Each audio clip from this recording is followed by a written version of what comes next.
Portable charger. Yeah, but I can't remember where. The telephone pole is going to be off. Who did I hear that from?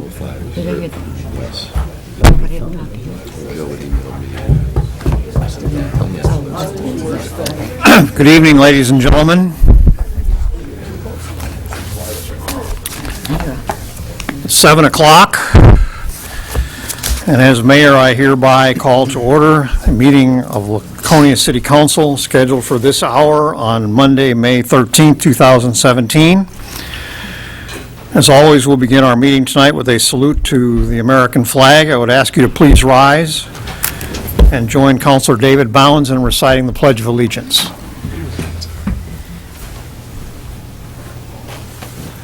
I pledge allegiance to the flag of the United States of America and to the republic for which it stands, one nation, under God, indivisible, with liberty and justice for all.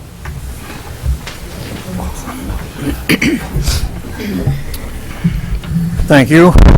We'll note for the record that the minutes to tonight's meeting are being kept by Deputy City Clerk Stacy Anders, and I would ask that she please call the roll.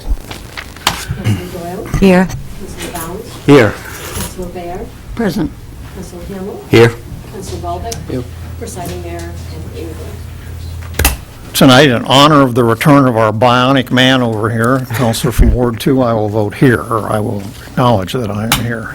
And we'll note for the record that 5 of 6 councilors are present at the beginning of tonight's meeting, and a quorum has been established.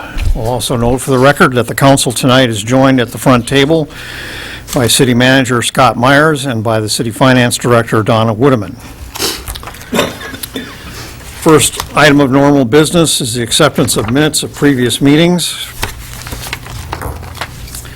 And tonight we are talking about the minutes of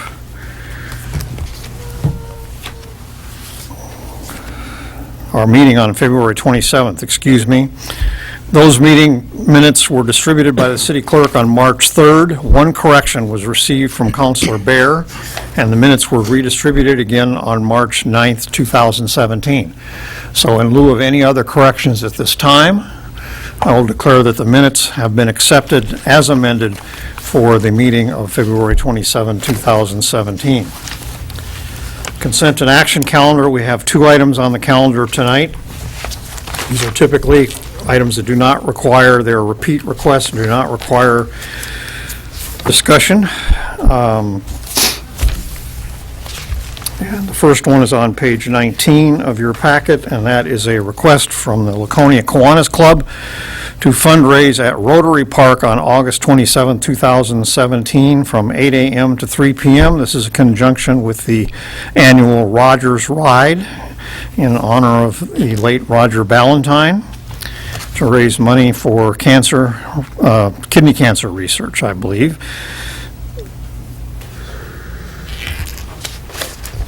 And this item is being brought to the council for approval in accordance with the new city code, item 1, facility use request for fundraising on city park land that anticipates revenues of over $2,000. A motion be in order to approve the request from Laconia Kiwanis Club to fundraise at Rotary Park on August 27, 2017 from 8 a.m. to 3 p.m. So moved. Moved by Councilor Baer, seconded by Councilor Hamel. Any discussion? All those in favor of approving this request from the Kiwanis Club, please raise a hand. With 5 votes in the affirmative, and that motion carries. Next up on page 24, of your packet is a request from the National Multiple Sclerosis Society seeking approval to raise funds at O-Pee-Chee Park on September 16, 2017 from 7:30 to 2 a.m. Again, they're anticipating receipts of more than $2,000. A motion be in order to approve the request of the National MS Society to fundraise at O-Pee-Chee Park on September 16, 2017 from 7:30 a.m. to 2 p.m. Moved by Councilor Bolduc, seconded by Councilor Baer. Any discussion? All those in favor, please raise a hand. With 5 votes in the affirmative, and that request is approved as well. Citizen comments for matters not on the agenda. This is the point on our agenda where the council welcomes anyone to step forward and address the council on any matter that is not on tonight's agenda. And before we get to that, let me note for the record here that if there's anyone with us tonight who is here or wishes to address the council with regard to the issue of the cost overrun on the Lakeside Avenue restoration project. That is not on tonight's agenda, but it will be discussed tonight under the city manager's report. So if you wish to address the council tonight on that item, and that's the reason you're here or a reason you are here, this would be the appropriate time to do that. And I did see a hand up here in the front. Go ahead. Hi, it's Tracy Fitzpatrick from 20 Shane Way. Please speak right into the microphone if you can. Tracy Fitzpatrick, 20 Shane Way. So just a couple of things. I noticed that some of the chemicals that we were testing for at the water department were a little bit high, and that was something that I was bringing to the Water Commission to have a discussion with them about. But while doing... Excuse me, I'm having just a little hard time hearing you. I'm old and senile, so... Sorry. I noticed that there were some chemicals that looked high in the town water. So I had asked if we could speak to that at one of the You notice upcoming... that there are some items that are high in chemicals in the water? Correct. Yep. Okay. So we were going to have a discussion about that at an upcoming meeting with the Water Commissioner office, but while I was looking into that, I also noticed that, actually, I attended a meeting on February 22nd down at the state that discussed some concerns about MBTE locally in the water. And I noticed that another case in New Hampshire, case 199309040 with the DES, sent their labs out of state to be tested for VOCs, and it mentioned that there was an accreditation issue. So I had a question on whether our local DES lab testing was accredited to test for VOCs and MBTE. And then also, I noticed that we have a local manufacturing company that has a permit to discharge chromium, and that site is located within a 6-mile radius of 3 tertiary tributary water systems, and one of them is our drinking water source, and that chromium is also not listed on the recommended testing with the DES. So I wanted to confirm, number one, that the DES is testing for both the MBTE and the chromium, and that they are in accredited lab to test for those. And I don't know if anybody here could speak to that, or... These sound like water department questions. Well, it was a pollution discharge permit. I didn't know if that was a municipal thing. I didn't realize that that was directly a Water Commission. Help us here. Yeah, those would be Water Commission questions to that. So the New Hampshire discharge permit is a NIPDES, but the chromium, that's a state requirement that they would be filing reports of any type of discharge. And then I believe the high levels that she's talking about of a compound, that's a test that the Water Department does on a quarterly basis, and it can fluctuate a little bit seasonally depending on times of year. They're organic compounds for the most part. But what they typically do, I believe, is they average out those 4 quarterly tests. So there are times of the year when it's warmer or when the lake level's lower that some of those compounds may be a little more apt to be found. But the specific questions would not be under the purview of the city, my department, or the council, or the mayor. That would be to the Water Commission. If I That's could what just... I'm thinking. These questions should be addressed specifically to the water department. Which is fine, but the Water Department isn't responsible for the public health of the community. And both of these issues have a direct relationship with public health. And if they're at high levels in our water system, in our soil, and in our air, that's going to have an effect on our public health, which really involves folks here that are sitting around this table. It's not just a water issue. So I wanted to just bring it up so that folks were aware. And Okay. Thank you. Is there anyone else who wishes to address the council tonight on a matter that is not on tonight's agenda? No? Okay, interviews. We have a bunch of interviews tonight, which is always a good sign. And before we start down this list, let me reiterate for most of you, and perhaps some of you will be hearing this for the first time, by council rule, the procedure that is followed on making appointments to commissions and boards is we do interviews at one meeting, and then we vote to elect or not elect members of committees at the following meeting. It's not done at the same meeting. So tonight, we're going to ask you to introduce yourself and tell us why you would like to serve on the particular board that you have applied for, and then the actual election for that position will be held at our next meeting in 2 weeks' time. You are not required, if you are an applicant, you are not required to attend that second meeting. You're more than welcome to, but it's not a requirement that you come to both meetings, only for the interview meeting. Okay, having said that, we're going to start tonight with the Library Board of Trustees. There's one vacant regular position and one vacant alternate position on the Library Board of Trustees. In addition, the terms of one regular member and two alternate members are up for appointment. And the first interview we have tonight is with Marie Bradley, who is seeking appointment to a regular position on the Library Board of Trustees for a 3-year term that would expire at the end of March 2020. Welcome, Okay. Marie. Thank you. Mr. Mayor, members of the council, I think you all remember me. It's been 5 years since I worked here, so it's been a while. But when I was first approached to maybe think about applying for this position, at first I thought, no. And then the more I thought about it, I have a great interest in children and early reading, children being read to, children developing a love of reading. I tried to do that with my own children, and now I'm trying to do it with my grandchildren.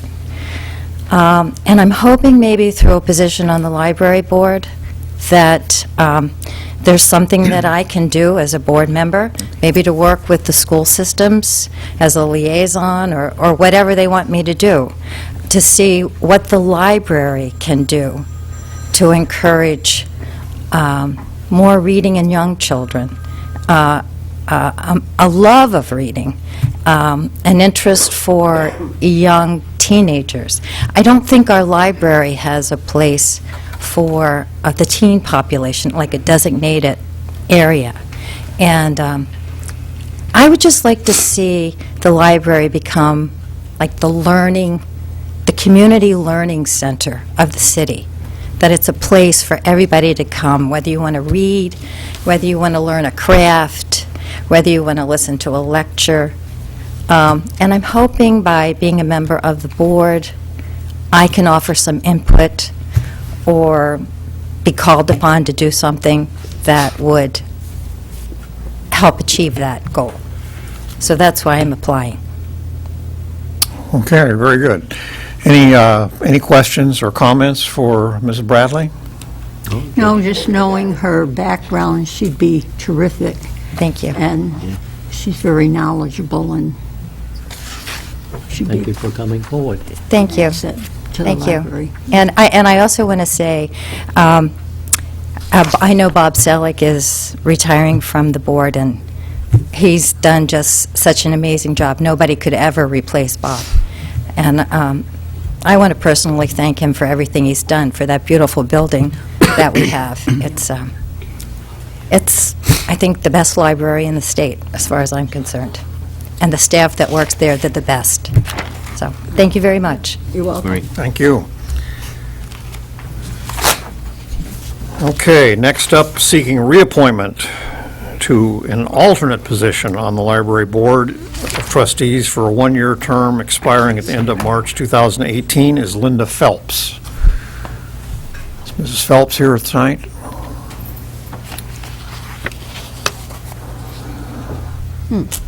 Oh, Okay, we had another one scheduled seeking reappointment also, Nadine Jordan, and she is not able to be with us tonight. So we're on to the Putnam Fund Board, and we have Mr. Charles Bradley III with us tonight, who is seeking reappointment to a regular position on the Putnam Fund Board for a 5-year term expiring at the end of March 2022. Welcome, sir. Good evening. Mr. Mayor and ladies and gentlemen of the City Council, I will confess to being a little bit annoyed when I got the questionnaire, you know, eight questions. So I hope you've read it, because I spent 2.5 hours working on it, and when I got done with it, I wanted to thank everybody for that questionnaire, because it helped me relive some memories that I have over the 24 years I've been on the Laconia Putnam Fund. And so please read that. I think it makes my case for reappointment, and I know you have a very long agenda tonight. Reminds me of why I wouldn't want to be here. Just a couple minutes. I have proudly served on the Laconia Putnam Fund since 1993. During my tenure, quality educational and entertainment programs have been brought to the citizens of Laconia as requested by Nellie Chamberlain in her bequeath to the city honoring her parents, Pearlie and Ellen Putnam. During my 24 years, I have either acted as the booking agent or, until recently, maybe 4 or 5 years, or worked with our current booking agents to come up with many successful shows, including most recently John McDermott, who played to a packed house at Sacred Heart Church, and Peter Noon, who played to 1,200 enthusiastic citizens at the Laconia Middle School recently. In order to maximize the number of people attending Putnam Fund shows, I worked with 2 pastors of Sacred Heart Church to allow the Putnam Fund to use the church for many of our large venue concerts, because there was no other venue available in the city. I also worked with the trustees of the trust funds and city attorney in clarifying with the probate court the lawful yearly funding available for Putnam Fund shows, and I want to thank the city manager for his cooperation in taking that matter to the probate court. 5 years ago, I asked members of the Putnam Fund audience to consider leaving a donation for the renovation of the Colonial Theater, which at the time was beginning, and then it died, and now it's back, thank goodness, which resulted in an $1,800 donation to the current campaign on February 3, 2017.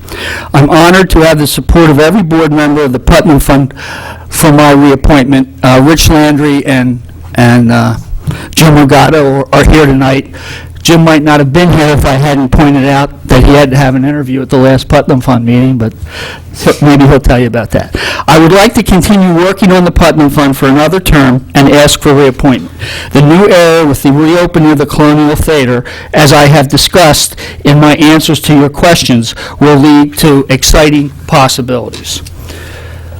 I want to thank past city councils and current councilors who have unanimously appointed me and then reappointed me over the last 24 years. I want to thank the current and past members of the Laconia Putnam Fund with whom I have served for their tremendous contributions over the years. The current members are here tonight, some of them, to support my reappointment. I want to thank the thousands of people who have attended the shows over the years and so graciously expressed their joy and happiness in their faces as they left the shows. Finally, I want to thank that great visionary, Nellie Chamberlain, for the creation of the Laconia Putnam Fund. I hope we've made her proud during my service on the Laconia Putnam Fund. Happy to answer any questions. Questions or comments for Mr. Bradley? Just like to say thank you. And Thank you. and thank you, Charlie, for all the hard work you've done over the years, bringing good free entertainment to the people of the city. Thank you. And the surrounding area. Thank you. Ditto. All right, thank you.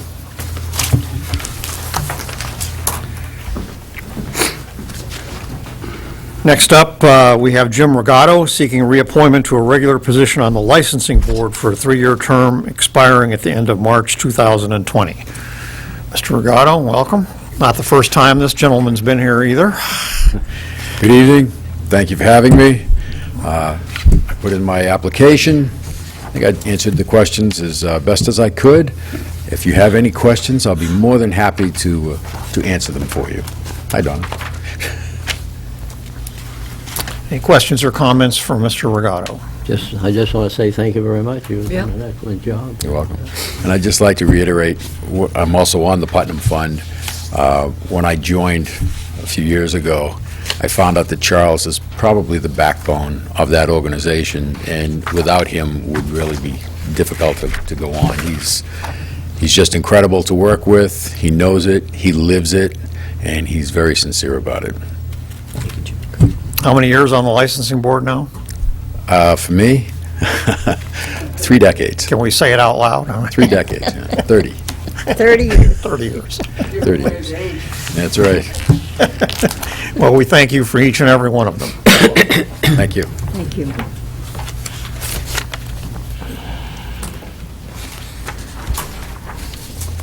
Okay, Building Code Board of Appeals. Seeking reappointment from the at-large position, a 5-year term expiring at the end of March 2022, Robert Durfee. Mr. Durfee, Number 6. by your face. I think you skipped one. Oh, I'm sorry, that number 6 there, Dennis has withdrawn his That's right, too, application. okay. He's moving. Welcome. Welcome. Good evening, Mayor and Council. I'm seeking reappointment to the Building Code Board of Appeals. I don't recall offhand how many terms I've been on the board, but I am seeking reappointment. I have been a resident of Laconia for 30 years. I'm a practicing structural engineer, and I bring that expertise to the board. As the board is a resource to the planning board, and through the planning board, I've offered pro bono consulting on several engineering issues and structural issues within the city, not only to the planning board, but also to Parks and Recs and also to Public Works.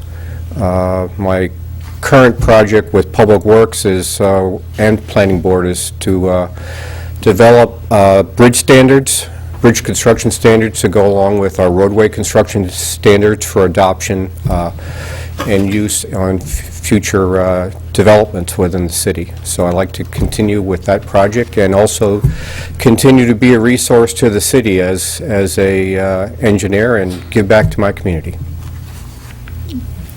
Okay, great. Any questions or comments for Mr. Durfee? I'd just like to say thank you. We need you there, so keep coming back. All right. Thank you.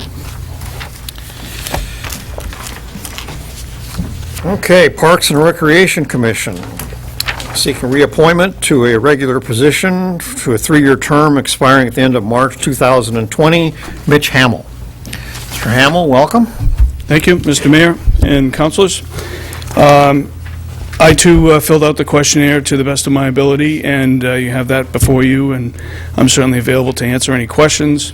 I do express continued interest in being on the Parks and Rec Commission. I've been doing it since 2002, and currently serve as the chair. And I'm happy to take any questions you guys might have. Any questions or comments for Mr. Hamill? The only thing I'd like to say again is we need you there.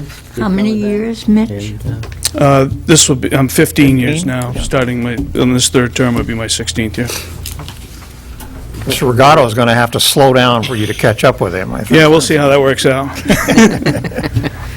Mitch does a good job. Yeah, he Thank you, I does. appreciate that. We appreciate it very much. Okay, Thank you. Great, thank you very much. Thank you, Mitch. I also appreciate all of your service as well. Okay, Highway Safety Commission, we have 2 people applying for a 3-year term expiring at the end of March 2020. First up, John Vendola.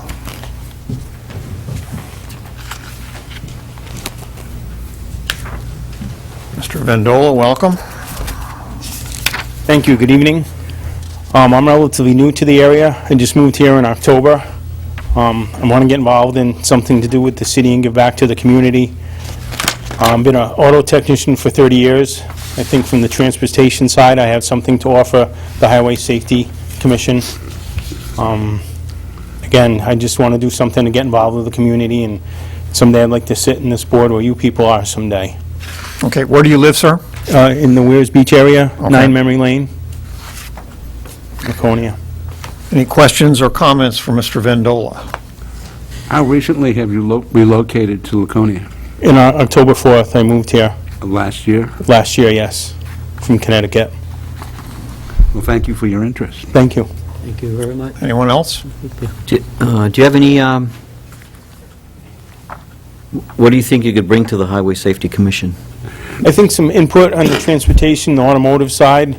The automotive industry is changing rapidly with autonomous vehicles and battery-powered vehicles, and I think that should be taken into consideration into the highway public safety. As far as some of these battery-powered vehicles, you don't hear them coming. There's lane departure now. There's all kinds of changes that are coming, and I think I could offer some input on how that could be developing in the road area. Okay, great. Anyone else? Okay, thank you, Mr. Vendola. Thank you for your time. Have a good evening. Second applicant is Kim and Coulette. Back in the corner. Welcome, Mr. Coulette. Good evening, Mayor, City Council, and like the others before me, I too have filled out the questionnaires and whatever that have been provided to me in order for your consideration. Basically, I've been involved in the Lakes Region, with Lakes Region communities for over 30 years, been involved in transportation planning and land use planning for 35 to 40 years. And after 3 years of kind of a hiatus after retirement, this position popped up, and I looked at it because I do have a personal interest in trying to be more of a voice for kind of like the other modes of travel in the transportation system. When I looked at the Highway Safety Commission, I said, I don't know if it's exactly the place where my voice would be most effective, but it seems that in the offerings that are available for one to volunteer in the city, that seemed to be a place where maybe I could get some traction and being able to provide some assistance for transportation for everyone. I want to be that voice for bicycles, pedestrians, and any other mode of transportation travel. I was particularly interested in the development of a program, which is what is in the statute in terms of roles and responsibilities for that commission. I've consulted with some current members of the commission, and apparently there doesn't seem to be a whole lot of emphasis on that at the moment. It seems that maybe the focus has been recently on reviewing applications for grants, and I understand that. But at the same time, I think there's opportunity maybe to take a look and provide some assistance to the major city departments that are daily engaged in our public safety. And I thought, why not give this a shot, see if I would be welcomed and on that committee. Okay, thank you. Any questions or comments for Mr. Coulette? Councilor Mr. Collette, what were some of your projects that you worked on when you were on the Lakes Region Planning Commission? We worked on a number of projects. Most of them were, a lot of them, obviously, were regional transportation plans. We hold, I think the commission still holds monthly transportation advisory committee meetings for all the communities in the Lakes region to develop a prioritized list of transportation projects to submit to the State Highway Department for consideration for implementation in the state 10-year plan. That's a very important role for a regional planning commission. Provided a lot of assistance to communities on an individual basis in developing their master plan chapters and developing strategies for towns to effectively look at road improvements, highway improvements. Was trained in context-sensitive solutions, complete streets, in conjunction with my peers around the state and through the State Department of Transportation. It's probably about 20 to 30 different publications that I could provide you and to demonstrate my background and my involvement with transportation. And we have time, don't we? I Any other questions or comments? Yes, thank you very much. You're welcome. Thank you. Thank you, Mr. Collette. Okay, we're on to the planning board. We have a we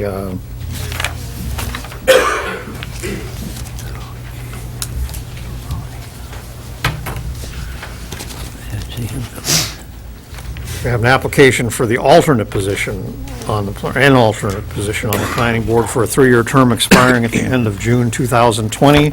And the applicant with us tonight is Tracy Fitzpatrick. Welcome again. Hello, thank you. Before you Sorry, sure. start, let me just ask the clerk to note for the minutes that Counselor Lippman has joined us. Thank you. I'm sorry. Go ahead. Hi. So I guess what I'd like to say is I'm just interested in participating because I have some concerns for the community from a safety perspective and from a public health perspective. I believe that the city's master plan and our business-friendly attitude has put us on a road of destruction in terms of lack of maintenance, oversight, and accountability with the hydro dams, and that's from a risk of a flooding perspective and also from the chemical discharge pools. There has been a lack of maintenance with our source system and our hydrants, and our waterways are have a high level of chemicals in them, and we have waste in areas that there shouldn't be, and this is all, combustible. I believe that there may be a lack of transparency happening in terms of some backroom deals going on between TransCanada, Eversource, Algonquin, and Tennessee Pipelines, and I'm nervous that we may be at risk for some fires, especially with the power outages and the local fires that have been happening in the state. And I'm just worried that people may not be asking all of the questions and pushing back when they should be, and somebody needs to start doing that. So I'd like to be that person. Okay, any questions about the planning board application, alternate planning board position for Ms. Fitzpatrick? Councilor Bear. Yes, Ms. Patrick, you filled out a lot of information on that sheet, and we asked you what the reason you applied for on the board. The matters with pollution and water have nothing to do with the planning board. Why do you want to be on the planning board? I disagree. I think that some of the projects that go through the planning board have a direct impact on public health and the community safety. You also state, are you fairly new to the area? I'm not, no. Because I noticed at the last meeting we asked you what ward you lived in, you didn't know. True, that's true. And then when we asked you where you voted, you said you don't vote. That's true, and I believe that's And also what makes me a good candidate to sit on a commission. You're not registered as a voter. Correct. I don't have an affiliation with any party, nor could I be persuaded to participate in any backroom deals or play favoritism. I am concerned for my community and the people who live here. I don't think that should limit me in any way from serving on a committee because What kind of experience do you have for the planning board? I don't have any planning board experience, but I have 20 years of experience working in a healthcare setting. I have a degree in business administration with a concentration in accounting. I'm familiar with regulatory compliance and oversight. Thank you. Sure. Any other questions or comments for Ms. Fitzpatrick? Anyone? Okay, don't leave us. Okay. Ms. Fitzpatrick has also applied for a appointment to a regular position on the Conservation Commission. There's one vacant regular member position on that board, and that would be a 3-year term expiring at the end of August 2020. So if you would keep going and explain to us why you would like to be a member of the Conservation Commission. Sure. Along those same lines, just even with respect to talking about the hydro dams and the lack of maintenance and pulling into the fact that we have the milfoil up for discussion tonight. There's a real push for us to treat this milfoil in the state with chemicals, which again is just adding more chemicals to our water. And really, at the end of the day, what we're trying to do is prevent, these weeds from clogging the dams. As far as, from my perspective, and the dams are generating power that's not even serving the state, and it's a public health issue.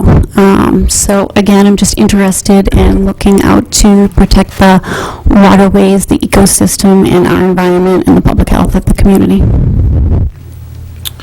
Okay, on the Conservation Commission front, are there any questions or comments for Ms. Fitzpatrick? No? Okay, thank you very much. Thank you. All right, now we're on to the Heritage Commission. And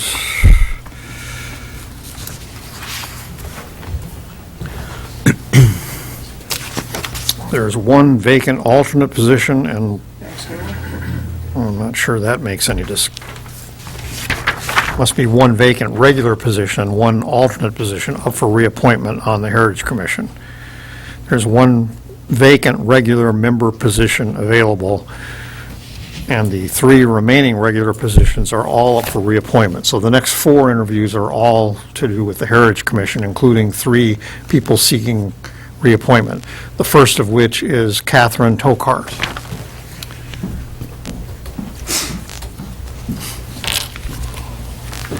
Welcome. Thank you. Catherine Tokars, Massachusetts Avenue, Lakeport. I would have to echo what Charles Bradley said about the questionnaire I got. I said, wow, what is this all about? And I felt the same way after I'd filled it out, that, wow, this is great because it gives me an idea of really why I want to do this and why I want to continue. I'm currently serving as chair of the Heritage Commission. This is my 2nd appointment. We have a lot of things on our agendas, and some of the things have turned out well, some have not turned out well. We have more to go with St. Joseph's Church and the Rectory. We're hoping to be able to save whatever we can of Laconia's heritage, and I appreciate your confidence in me to be on this committee and would wish to reapply. And thank Ava very much for her input every month in our meetings, because her information is invaluable to us, brings us news from the council, and we appreciate it. Okay, thank you. Any questions or comments for Mrs. Tokars? Thank you very much for coming tonight. Real good job. All right, thank you. Next up, we have seeking appointment for the first time to the commission, Mary Ellen Bodman.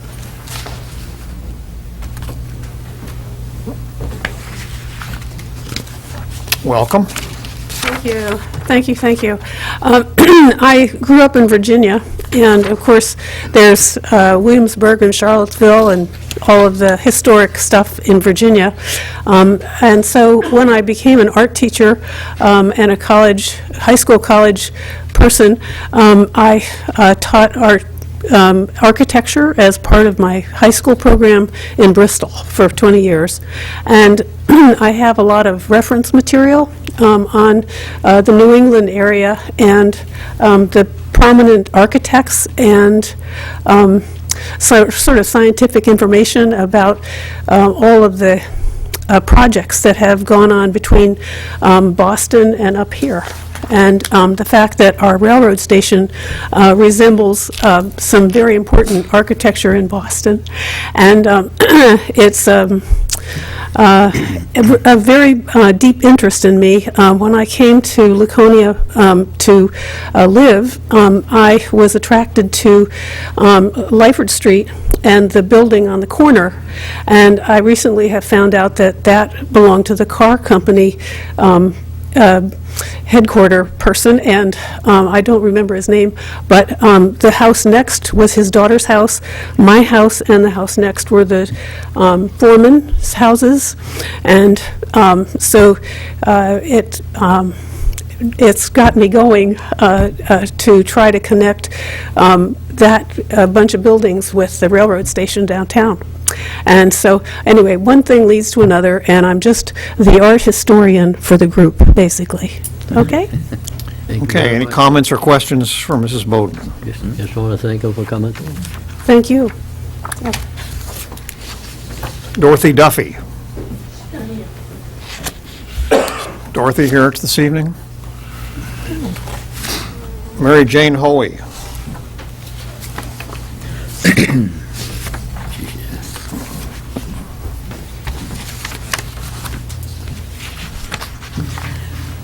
Okay, my name's Mary Jane Hoy. I live in Lakeport.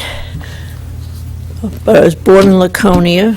I've lived in just about every neighborhood. And after I got out of school, I moved to New York. But when I came time to retire, came back here. I have a lot of relatives and know a lot about the history of Laconia.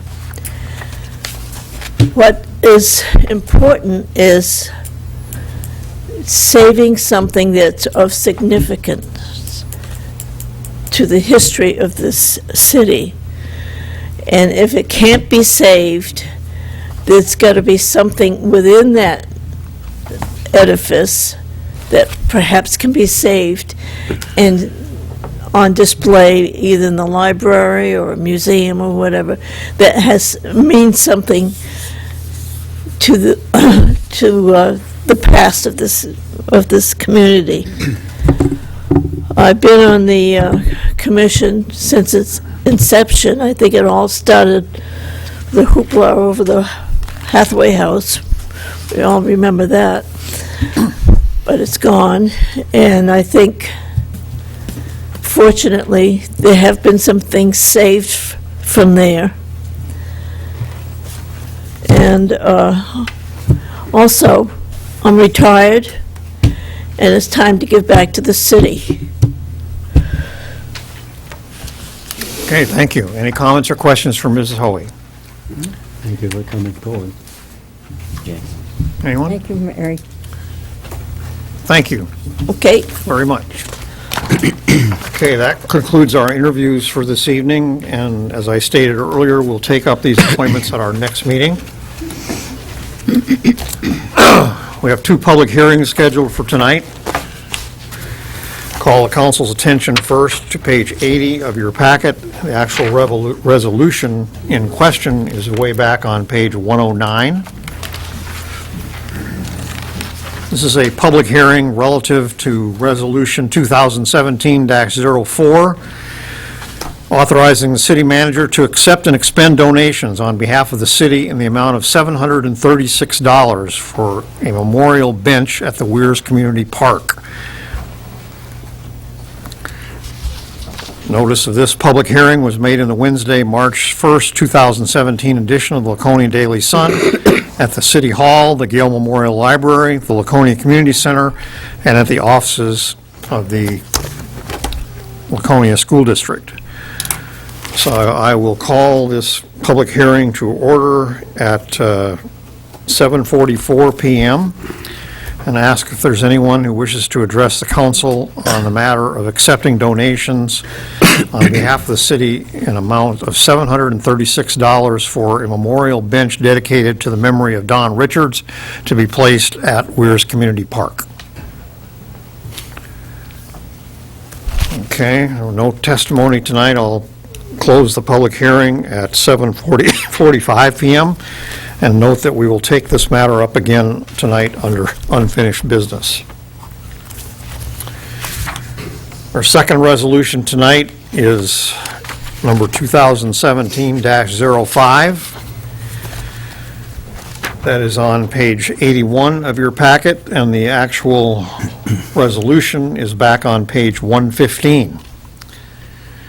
So this is a public hearing relative to Resolution 2017-05, to authorize the city manager to accept and expend a grant on behalf of the city in the amount of $13,784 for the Department of Environmental Services Exotic Species Program, Exotic Aquatic Plant Control Project. Notice of this public hearing was made in the Wednesday, March 1st, 2017 edition of the Laconia Daily Sun. It was also posted at City Hall, the Gale Memorial Library, the Laconia Community Center, and at the offices of the Laconia School District. So we'll call this public hearing to order at 7:46 p.m. and asks if there's anyone with us tonight who wishes to offer testimony to the council about Resolution 17-05. Yes, Ms. Fitzpatrick. Hi. Again, just to reiterate my concern with treating the milfoil with chemicals, it does introduce another chemical into our drinking water source. It's toxic to fish, it's toxic to humans. I believe that it's serving an unnecessary purpose in terms of benefiting folks here in the state. And just to note that milfoil is an invasive species because it thrives in environments that are inhospitable, which means that if we have this milfoil growing in the lake, we're probably lucky because there's probably not much else growing in there because the levels of toxins in there are so high. And that's what's making the water inhospitable. So I have a concern that if we throw in more chemicals and break down the life that's left in the lake that we need in order to maintain a process of photosynthesis, which is what adds oxygen to the water and helps keep the fish alive and keep our ecosystem healthy, that would be detrimental to the environment, public health, community, etc. Thanks. Thank you. Anyone else wish to offer testimony on Resolution -05? Okay, if not, I'll close the public hearing at 7:48 p.m. And note again for the record that the council will take up this business tonight under unfinished business on the agenda. We have no presentation scheduled for tonight. Mayor's report. I was making plans to get on my soapbox tonight, but given the length of our agenda, I'm going to put that off until the next meeting. I'm sure you'll anxiously look forward to that. So we'll move on under committee business. First of all, is there any committee business that anyone's aware of? Councilor Lippman? The Finance Committee had, I think on page 106, is it? Okay. We had a meeting of the Finance Committee relative to the last finance, week. yeah, Correct. relative to the financing of the improved LED street lighting. Yeah, it is on page 107, I think. 105, 6, and 7. Yep. 105, 6, and 7. I'm sorry, I didn't catch that. 105, 6, and 7 is the report of the committee. On page 106 is the summary of the meeting where we took up a... So we'll be taking this up tonight under new business. Okay. Anything until then, or just... No, I think that, just briefly, that we had considered putting this out to bid, which we did do. We got 5 or 6 quotes, and I think we got a pretty good effective interest rate, particularly given the raise in rates that have occurred the last few days. Only other thing I'd notice under committee business is on the Public Works Committee, Councilor Bolduc, I believe, are we now finished with item C, thankfully? Which is where now? I'm sorry? Lakeport Fire Station. Lakeport Fire Station, 23 Elm Street, is still listed under your committee as business. Yep. Make a motion to take Can we it take that off? Why don't we table it? I'm sorry? I'd like to table it. Why? Well, you never know what's going to come up. Oh, we'll just leave it there then, if that's all right. Okay. We'll leave it alone. Liaison reports. Councilor Bounds, did you have a report tonight? I have a brief update. The Planning Board, this last Tuesday, had a public hearing on the proposed change of uses in the Weirs, what I'll call the Weirs area, Ward 1, with respect to Commercial resort zone. the commercial resort zone. That, if the council will recall, those change of uses were proposed by the task force back in 2015. The planning board made some changes, about 6 changes relating to RV parks and that kind of stuff. We had the public hearing. There was not much discussion from the public at that time, and the planning board adopted it. I think it was 4-1. So it's going to be coming back before the council for consideration, with my recommendation that we hold a second public hearing considering how, well, some of the history of some of the changes we've had. And when will that be coming to us? At the next meeting? We will put that on the agenda for the next meeting, yes. Okay, everybody got that? So we're going to be talking and we're zoning again at the next meeting?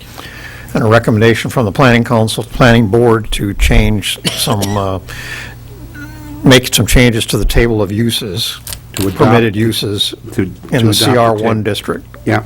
It was tweaked a little bit from 2015, but those were apparent, and it's my understanding that it's going to come back in a readable fashion for everybody here to understand what's going on, and there you are.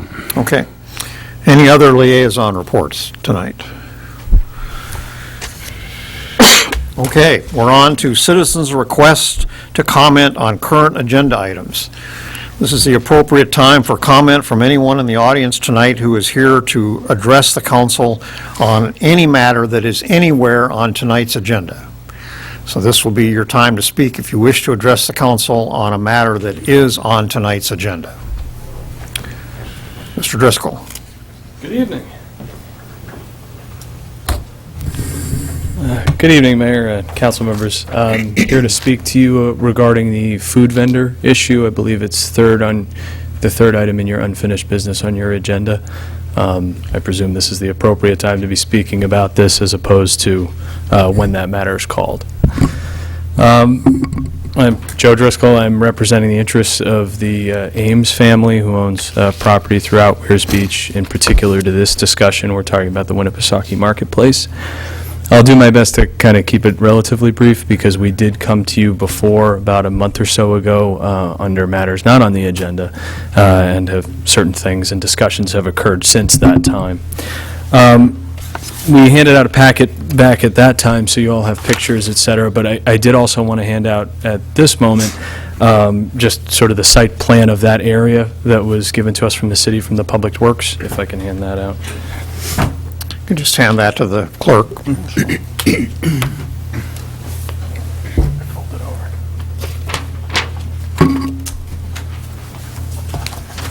All right, so this is in reference to spots indicated as 15, 16, 17, and 18. So that's on the northern end of the boardwalk.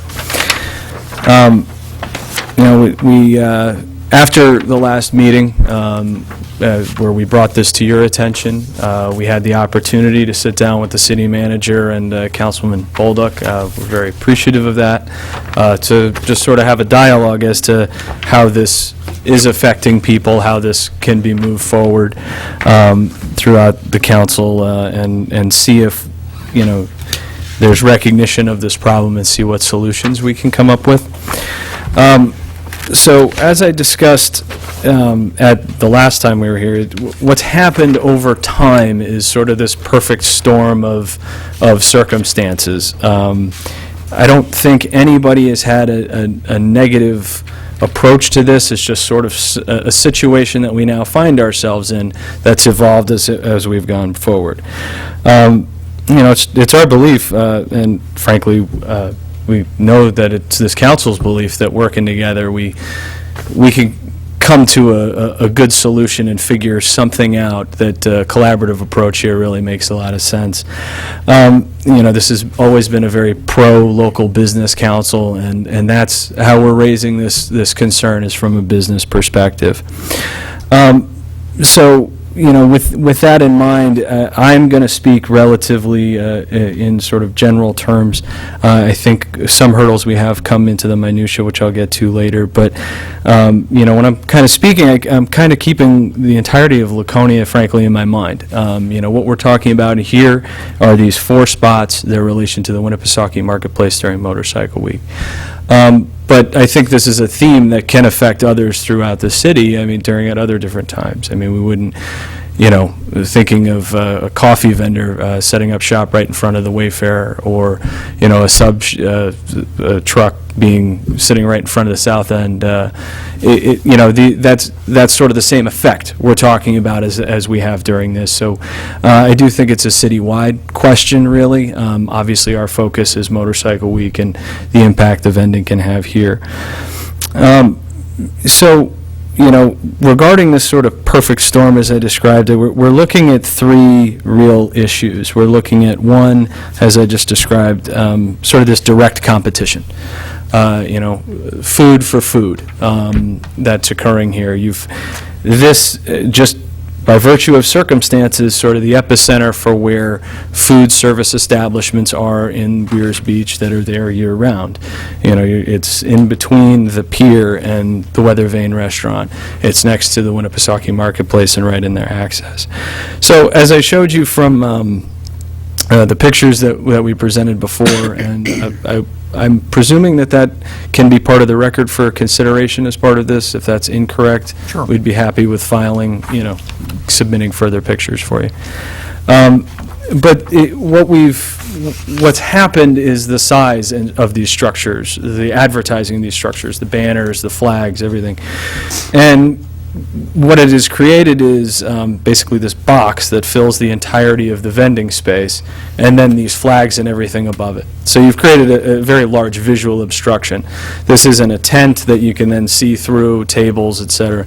It is this solid thing. And that's with safety in mind. I'm not negative towards the advancement in the vending technology, if you will. Fire suppression is necessary. All these things are there.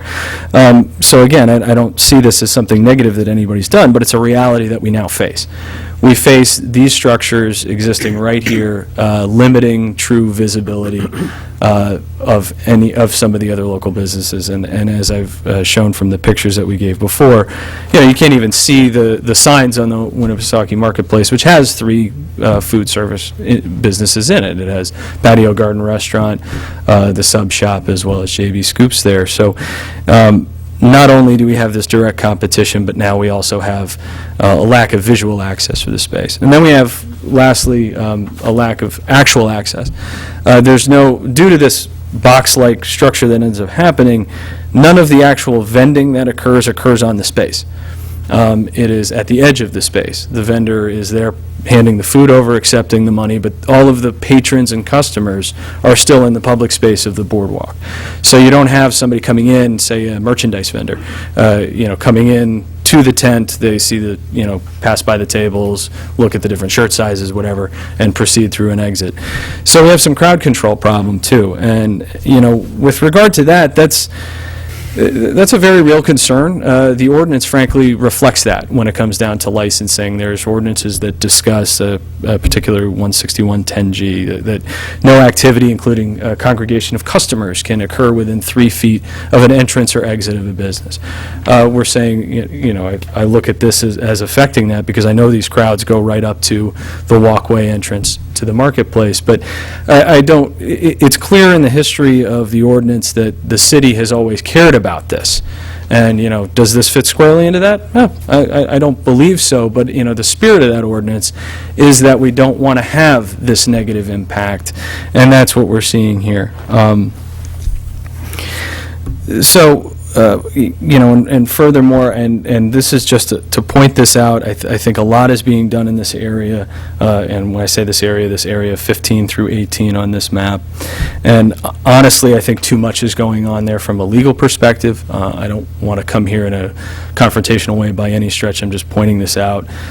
Spot 18 appears to be encroaching on the onto the street, and that's against the ordinance, 16110C, stating that it can't be in the thoroughfare there. So, a lot is being crammed into this tight area. It's pushing these crowds out, so there's that impact. But that's not really the focus. The focus isn't, okay, how do I pick and poke at each one of these? Again, when we came to you last time, we were very open and very much wanting this a collaborative approach here, and that's what we feel we were really able to do when we met with the city manager and Councilman Bolduc. We really went through what this is, what is involved here.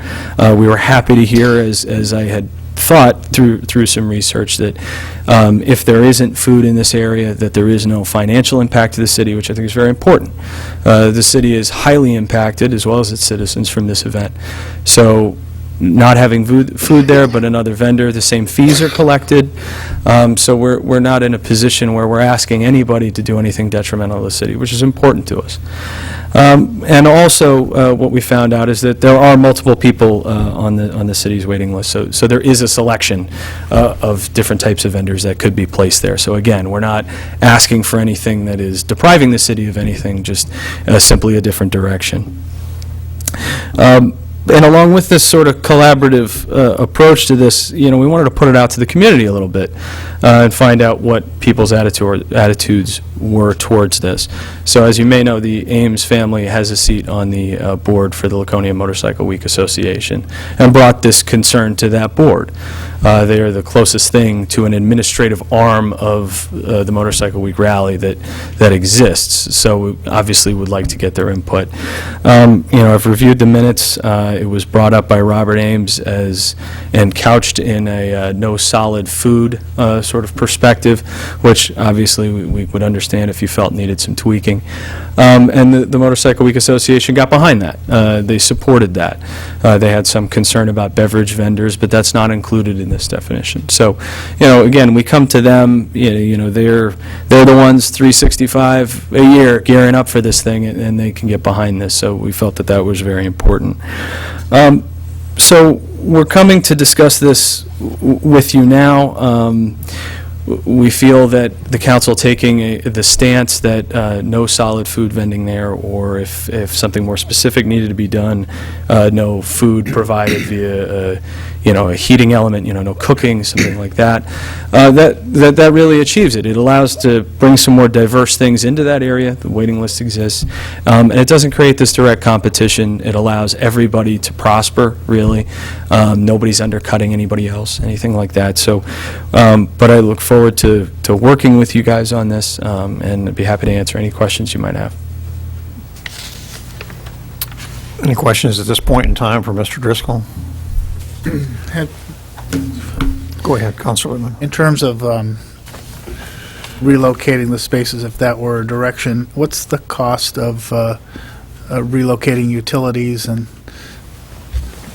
have you had any discussions with Public Works on that? No, I have not. We were frankly taking more of the approach that it didn't, since there is a waiting list, since it is a frankly financially neutral thing, that, having to re-up, address those concerns really doesn't need to happen. Well, We're just and I placing think something else we're there. not talking about relocating. We don't have any place to relocate them to. That's right. We would simply be talking about renting those spaces to non-food vendors. So, we don't have any more city property that could be, they'd have to seek alternate private locations, I guess, is the blunt answer to that. One question I have, Mr. Driscoll, for the record here, so we all know what we're looking at, I'm assuming, looking at this, I can't figure out where the root beer guy is. I think he's 15 or 16. So my understanding was that both of the current food vendors there both have two spaces. Yep. So there's 20 feet for the first, the big sandwich fair looking thing. Then there's another 20 feet for Sharky's. All right, so he must be on the other side of the guy pier. for a total of 50 feet. He must be on the Correct? other side of the pier then. I don't think this is the most up-to-date map. I kind of glanced at it when I saw the numbers, and this doesn't reflect where the Motorcycle Week Association large tent is there right now. If you look at the date on this, this is 1998, so I know we've just used some GIS coordinates and done an updated one that may not have been available when Mr. Driscoll went looking for it. So in the four shaded boxes, you're right, Mr. Mayor, 2 each would be the food vendors. Right. And the box next to it that just has a 1 in it, which I think is a mistyped number. We have 5 spaces That's there wild, on the Bill. asphalt. Yeah. 50 feet total. 2 food vendors have 20 feet each, and the soft drink soda vendor has 10 feet, I believe, right? Yeah.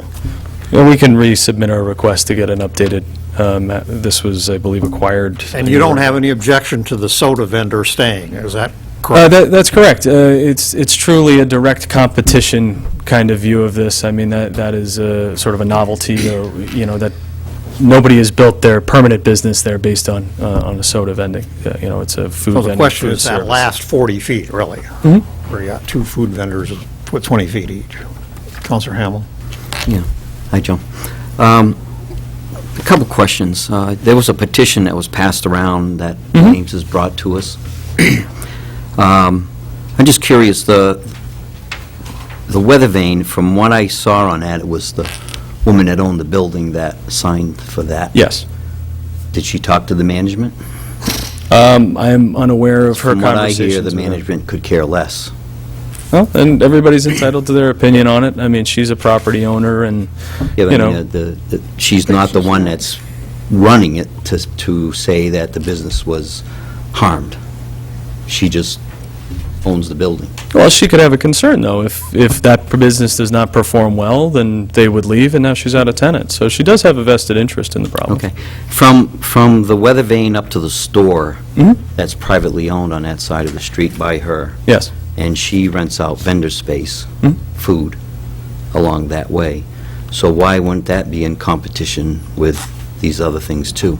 That's a question you're going to have to ask her. We had several people who Well, I mean, participated. if the Ames is worried about a hot dog down here, and they're selling a hot dog up here, I mean, I would think that would be a concern, too, since it's right Well, that by goes- the walking bridge to go to their That building. goes to points 2 and 3 that I've raised. Both the visual obstruction and the pedestrian obstruction that exists on the boardwalk up to the main thoroughfare that takes individuals into the marketplace. So, I The mean, bridge is readily accessible and easy to see. It's not anything that a hot dog vendor on Mrs. Tolios' property would be blocking access to. You know, I have to admit, I'm not familiar with that ordinance you stated about the 3 feet from the whatever.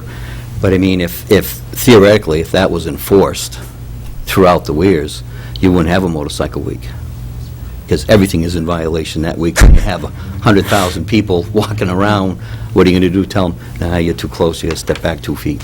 Well, and I'm not You know- asking you for... know that, too. Yes, and our licensing board does a very good job. I mean, they're going through there, they're trying to keep a chaotic situation from getting out of control. My point in bringing up that ordinance is not really to say that there's a violation or something occurring here, just that the considerations that I'm bringing to this council are something that is written down right in the ordinance. That this is something that councils previously, licensing boards previously, thought was an important issue to have as part of their vetting process when handing out licenses. I think also, I mean, for something to happen this year, you've already sent out the... Oh, we understand that, and this is a forward-looking, into the future, and like I said, we want to work with the city. And on so this. I would like to ask you this motorcycle weekend, you and I pick a date, and we're going to start walking from the Weirs sign to the boardwalk, down the street, to see the visual aspect of this building. I was actually going to That invite would- you to do the same thing. Because I've already done it before during Bike Week, and I know what it looks like, but I want to be there with you. That'd be Yeah, okay. we would like to invite the entirety of the council down during this motorcycle week to sort of witness sort of these barriers that we're talking about. Okay, Joe, thank you, appreciate that. Any other question? Counselor Bounds? I just want to understand, was it your statement that the size restrictions or the size of the structures that is a potential resolution to the situation will allow for more diverse uses? Did I hear that correctly? Well, deviating from food-only vending there would inherently mean that we have different ones, thus making it more diverse. But- So what type of more diverse uses are you talking about? Well, I'd have to see the city's waiting list on vendors, but, different merchandise or something to be placed there as opposed to all of the food, both of the permanent businesses there as well as the vending spaces, to be consolidated into that one area. Well, the whole boardwalk right now is T-shirts and those kinds of things, right? Are you talking about different types of uses? Or are you talking about the same types of uses that goes on there now, just in that space? I'm willing to see anything that's permitted by the licensing board to be placed Okay. there, whether that's T-shirts or anything. Fair enough. Counselor Littman. As I understood, Joe, when you first came forward, it was the visual blockage that... So I guess I'm just trying to separate the issue of visual blockage versus food vendors. In other words, if a food vendor had a low-profile stand, I'm trying to get a sense of whether the Ameses have a legitimate interest in terms of making sure that their business is visible for being able to attract customers. On the other hand, the city regulating competition around, what's where. I guess I'm just trying to zero in on what the real issue is. Are you asking us to, irrespective of whether there's visual sightline to, Well, and I understand where you're coming from on that. That's why I sort of use that perfect storm analogy, that what we have is we have a direct competition here. And that does not help our local businesses. It just doesn't. I don't think anybody can argue the other way. But what we have compounding on this is the very nature of these vending units. What they have to be in order to serve that purpose creates this visual barrier and creates this pedestrian barrier. As you can see from the photos, you can't see their signs, and frankly, you can't see the access to the building. And that's by virtue of it being what it is as food. These T-shirt vendors, motorcycle parts, things like that. By their very nature, the vending occurs on the space. By food vending, it occurs off the space. And again, placing these directly there to have this immediate direct competition is a negative. It does hurt. I guess in terms of you're saying it's okay for there to be competition as it relates to private parties being, but the city itself has to put itself at a disadvantage. I guess I'm just trying to, the equities here, I appreciate the issue of sightline, but I guess I get a little bit thinking like we're getting on a slippery slope and saying what businesses should be there to compete or not compete. Well, and that's why I say I think the minutia becomes a little more difficult, and a further investigation this may be warranted.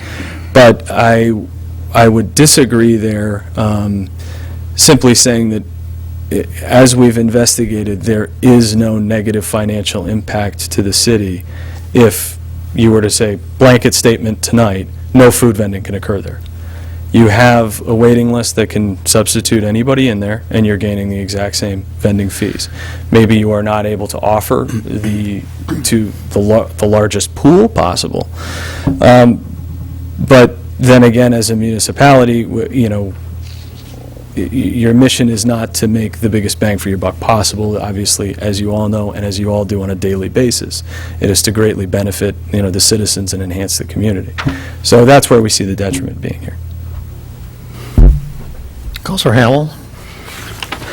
It's actually possible. I mean, if we put a T-shirt place here that took up the 50 feet, they could have a tent there equally as big. So would you come back the following year and say the tent is too big?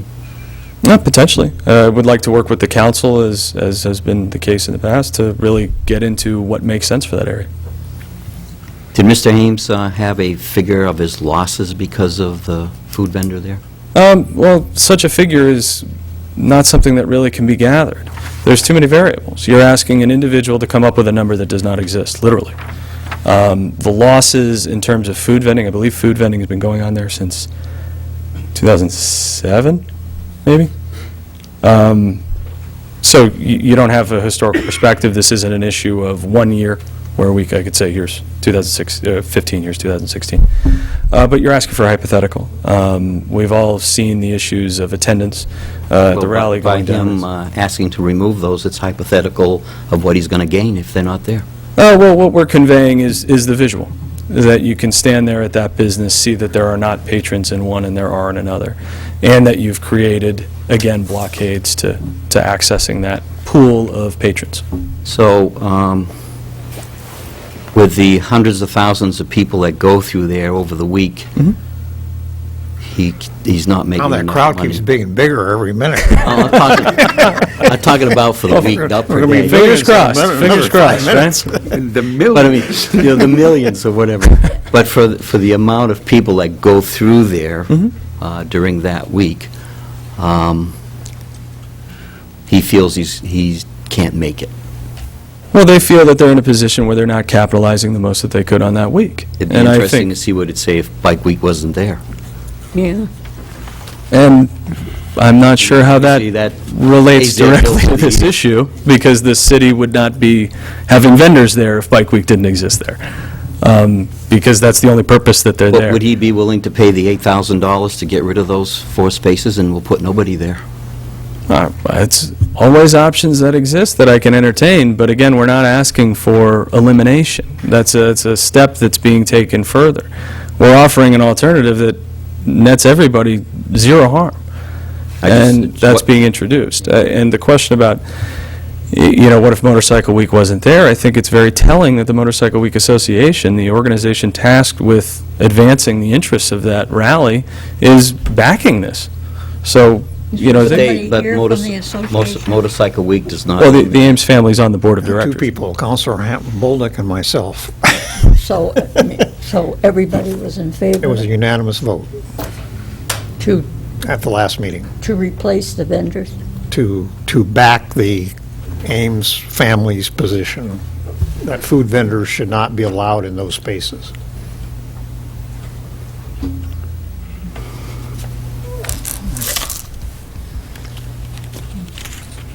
Any other questions, or? I'm good. I think the idea of doing a walkthrough during the week with the right team of people would be. Okay, so we're going to be taking this up again under old business tonight. So let's enjoy ourselves, too, when we do it. All right, is there anyone else who wishes to address, I didn't mean to cut you off, were you? Oh, no, I'm done with my presentation. I thank you very much for the time, and... Is there anyone else who wishes to address the council on any matter that is on tonight's agenda?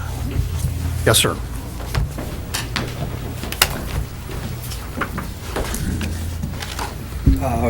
Council, Mayor, my name is Ryan Cordella. I'm actually an officer for East Coast Flightcraft, the company that actually just took over the pier. Kind of piggyback off of what we're looking at.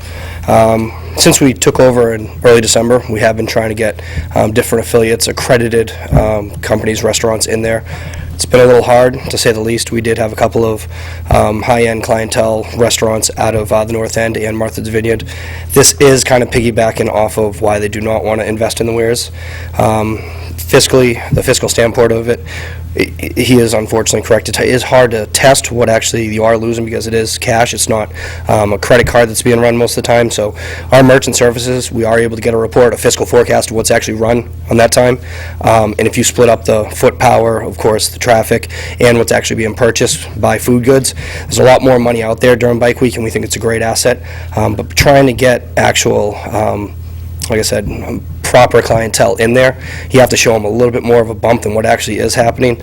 I mean, with the renovations that are being done, I do think that is a help, but I think for our perspective at the pier, putting in food vendors right at the front, I'm not going to get a Giordano's in the front, which is a high-end pizza place, a huge following down in the Cape in Martha's Vineyard. That was one thing they said no. I'm not going to get the pizza places that I wanted or the sub shops that I wanted, the high-end ones, because of that. And Bike Week is one of the busier weeks, and we do love the Bike Week, and we want it to grow. But I can't get a vendor to come in and drop $50,000 on renovating the inside, bringing in new ovens, if they know that they're going to have somebody directly competing at their door the entire time. And it is a bit of a contrast, and that's something I couldn't really sell to them or get through. We are fortunate enough, we are working with Sal's of Laconia right now. They will be moving in for the spring, and they are actually gutting right now. very big concern of Ross and of Tony's, the owners, because they are fiscally putting in $30,000 to redo the inside and stuff like that on new ovens, but that was a big concern of theirs too. They feel, and obviously we did this research multiple times, we've had our team come in and actually watch it during Bike Week last year, watch the flow, and actually just sit there and monitor everything.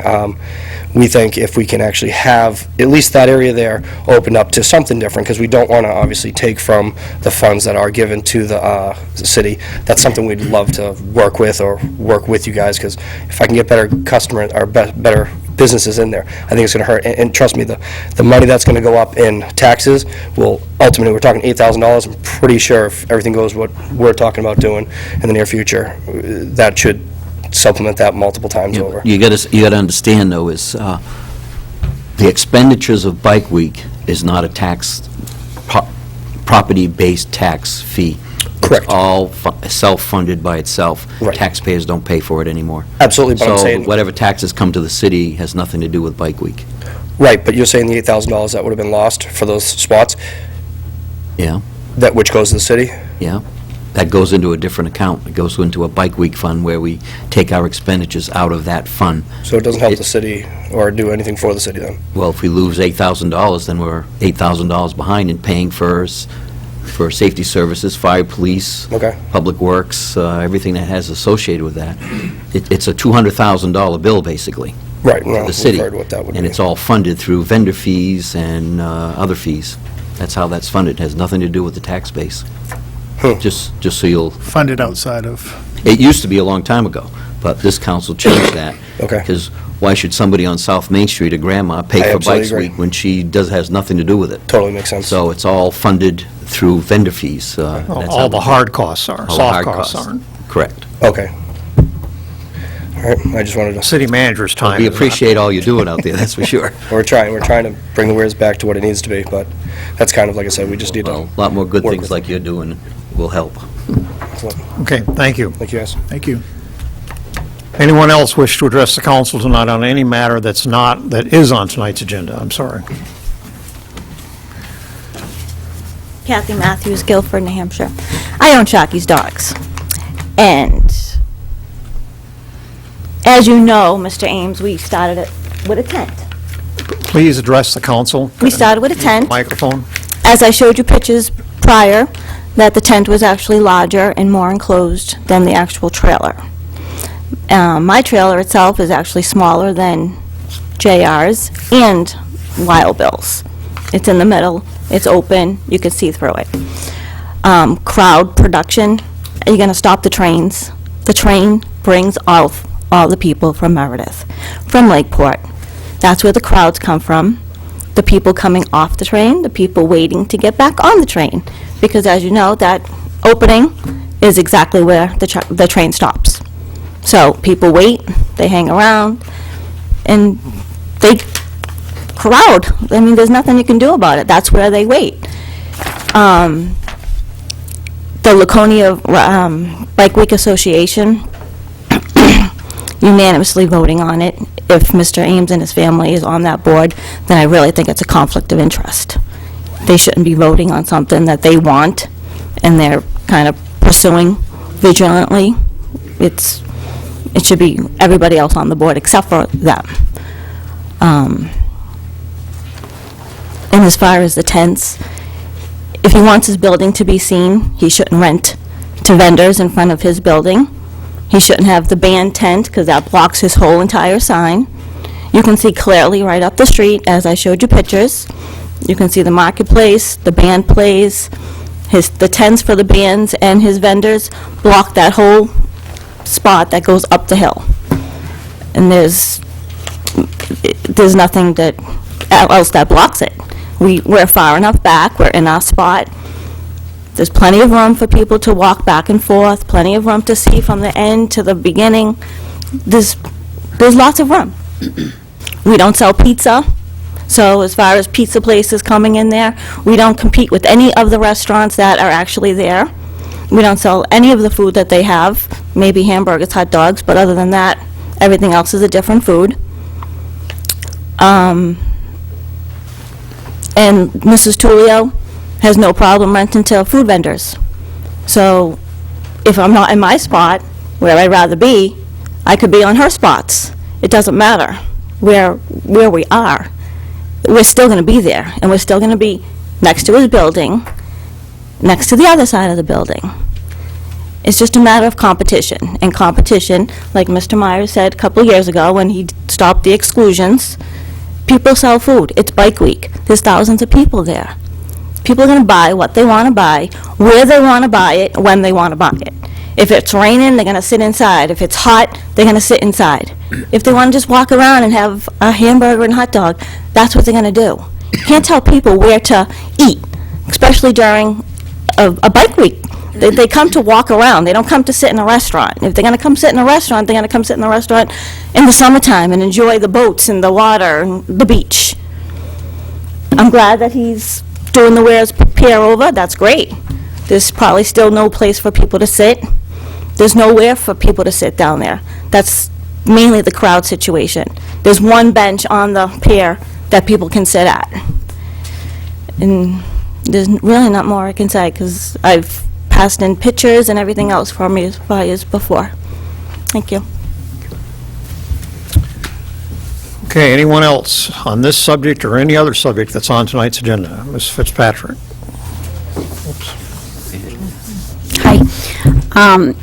So just hearing this discussion has prompted me to ask a few questions. We're talking about the fact that folks can't quantify, a loss related to this event. I think that we can talk about some numbers that we are aware of. I mean, we're talking about an influx of 100,000 people, probably drinking, 5 to 10 beers a day, making at least 3 bathroom trips. So my question to you is, after reading through the notes, and words that are standing out to me now were words like gray water, sewage, the pier, drainage. I'm wondering how we handle outhouses, and I'm wondering if the change of use in the Wares would impact how we handle the disposal of waste in any way. I have other questions. I don't know if you want to do that one first, or... I'm sorry, I couldn't hear you, so I... Which part? Do you want to deal with that question first? As far as the Try to answer, wastewater and that at the vendors that we have, it goes into the proper places. I guess my direct question is, if the zoning changes that we're proposing in the Wares somehow changes, or what impact does that have? That won't have anything to do with that. None. No. I did hear that. Zero. There's nothing to do with zoning. The change of use. We have, well... What? For Motorcycle Week? Yes, in terms of changing the use for that property, does that in any way... We have special regulations that deal with Motorcycle Week only, no other time of the year. I guess... The other 51 weeks of the year... The question is, by our making a change in use to those sites, what impact does that have? No change of use now. You're talking about changing... Okay. This has nothing to do with zoning. This is a temporary permit that's once a year, 1 week. It's all interrelated is my point, but we can take that up next week. So that was question number 1. My second question is, I noticed on the agenda that you're talking about RES 2017-6, the LED 300,000, looking to authorize bonds on that. I noticed that in the minutes that there was a $300,000 credit from Eversource, and I also noticed that the Lakeside project is over budget, and I didn't know how that was related. If you could comment on that. Note all those. They're unrelated. We'll be talking about the LED bond later on, and it's not over budget. No, the Lakeside project was over budget. Oh. The Lakeside Avenue project is over. And there was a 300,000 credit listed in the LED project from Eversource. And in the minutes, Got two different issues here that are not related. Okay, unrelated.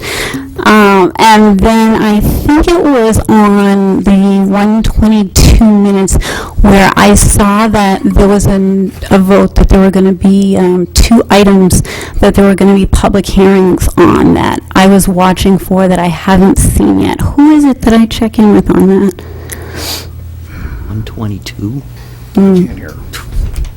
At the January 22nd meeting, the council was moving 2 public hearings in support of the, I believe it was the Child Advocacy Center for the building. Right. We didn't have an updated housing and plan use. It needed to be updated, and the CDBG application wouldn't have been accepted without our updated plan. And a lot of that dealt with some items that we're still finalizing in the master plan. So knowing that we couldn't complete that at the time, that particular request went through the county, and the county sponsored that CDBG grant. Right. They didn't follow through on it. They went to the county for the Yep. sponsorship. So that's why that application is now in front of the county government, Belknap County government. Okay, thank you. They're meeting tonight. Okay, thanks. Let's go to the meeting. Okay, yes, sir. Thank you for waiting. No problem. Yeah, Hassan Dewey Mazar, citizen of Laconia. Can you hear me okay, sir? No. I Okay. can't. I can hear you. I'm How about going now? Just a little higher, please. Like that? Jeez, Dave, why'd you go over there? What's your name? Yeah, my name is Hassan Dewey Mazar, 211 Shore Drive, Laconia. Okay.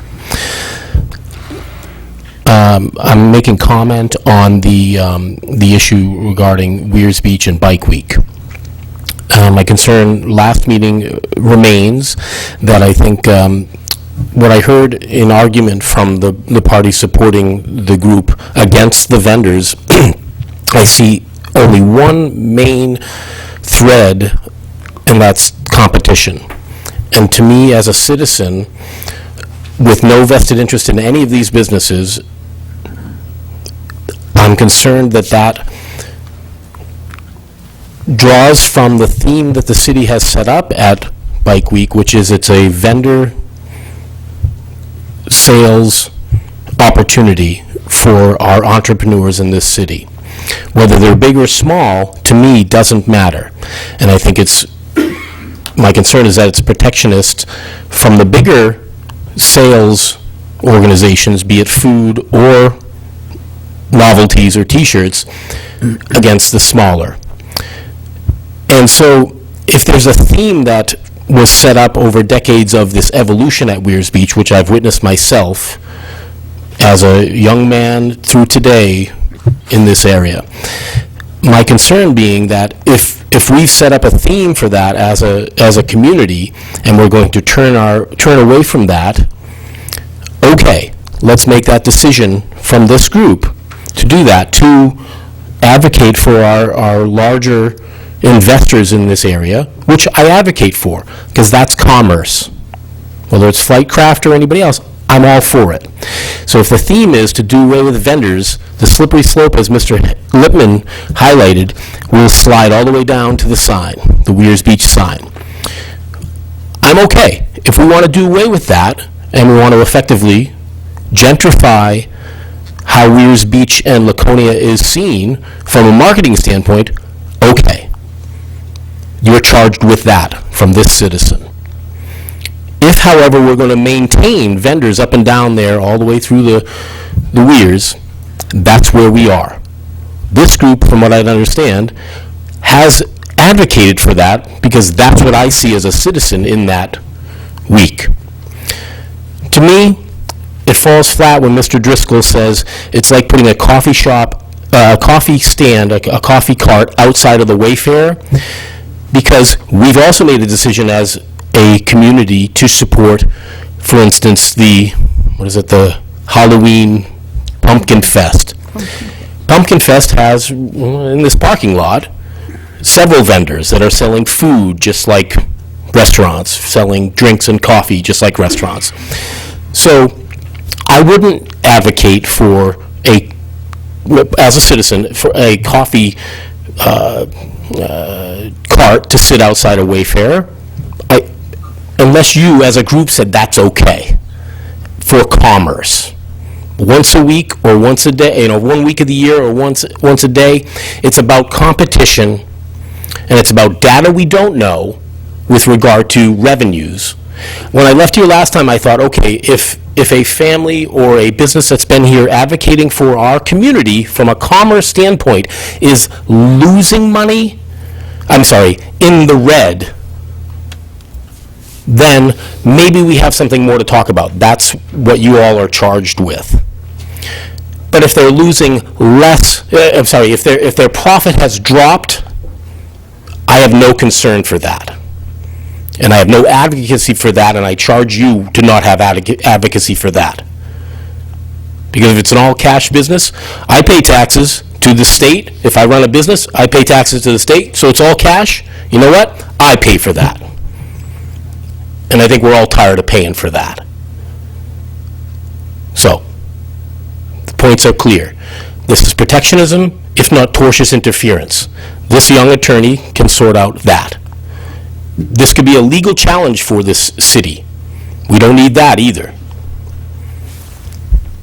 We need to help our entrepreneurial spirit.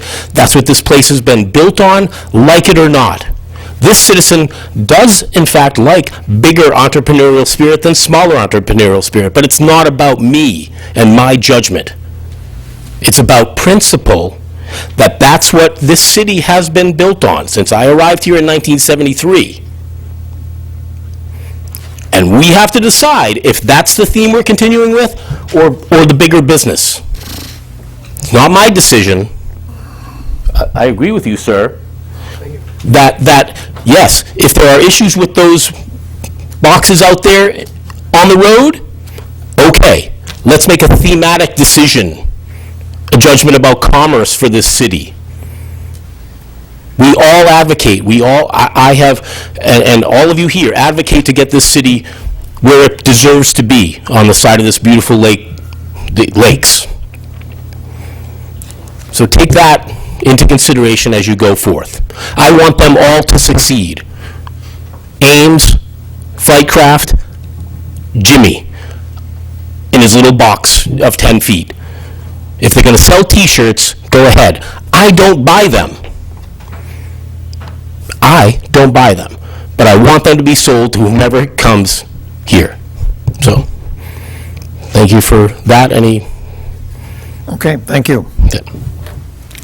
Anyone else like to speak tonight on an item that is on tonight's agenda? Okay, thank you.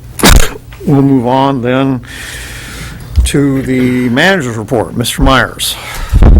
Thank you, Mr. Mayor. So a couple of reports are included in your agenda packet for tonight, and then I've got a couple of things to follow up with you on. So I'm starting on page 82, 83 with the economic development update, basically looking at the unemployment rate for Laconia, the county, Concord, Manchester, and the state.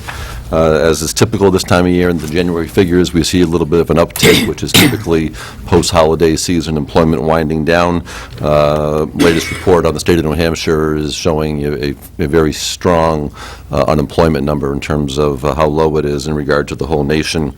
On page 84, we're looking at the first inflation number, CPIU, for the month of January, so calendar year 2017. Inflation came in at 2.5% for the month. Turning over to page 86, our financial and operational trends at the very top.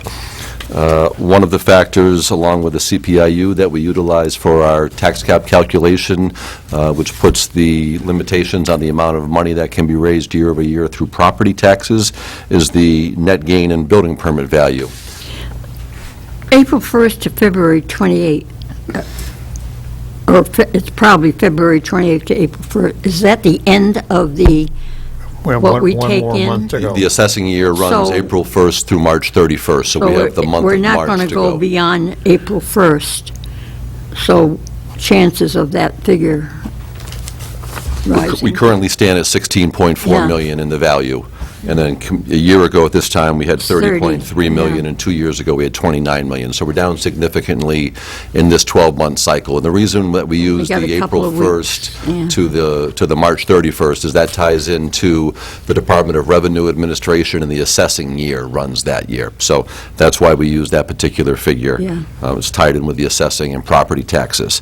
So we are at 16.4 million. Later on the agenda, we're having a general discussion about the budget.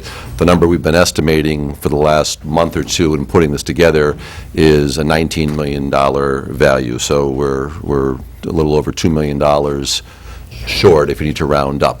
Typically, you don't see a lot of building permits get pulled in January and February, because why is someone going to lay out the money for the building permit if they're not able to go in and be breaking ground at that time? So March, we typically see a little bit of an uptick, but there's no guarantees. So when we finish out the next 18 days or so, that'll tie out that final piece of the number. We already know that the CPI for the year that we're using is the 1.3% figure. Other items, fire, ambulance, police continue to be very busy. I'm going to go through this part a little quick because I've got some more things to get to. Look at the property tax collection numbers on the bottom of page 87. We stand very strong, collecting just about 97.5% of property taxes to date.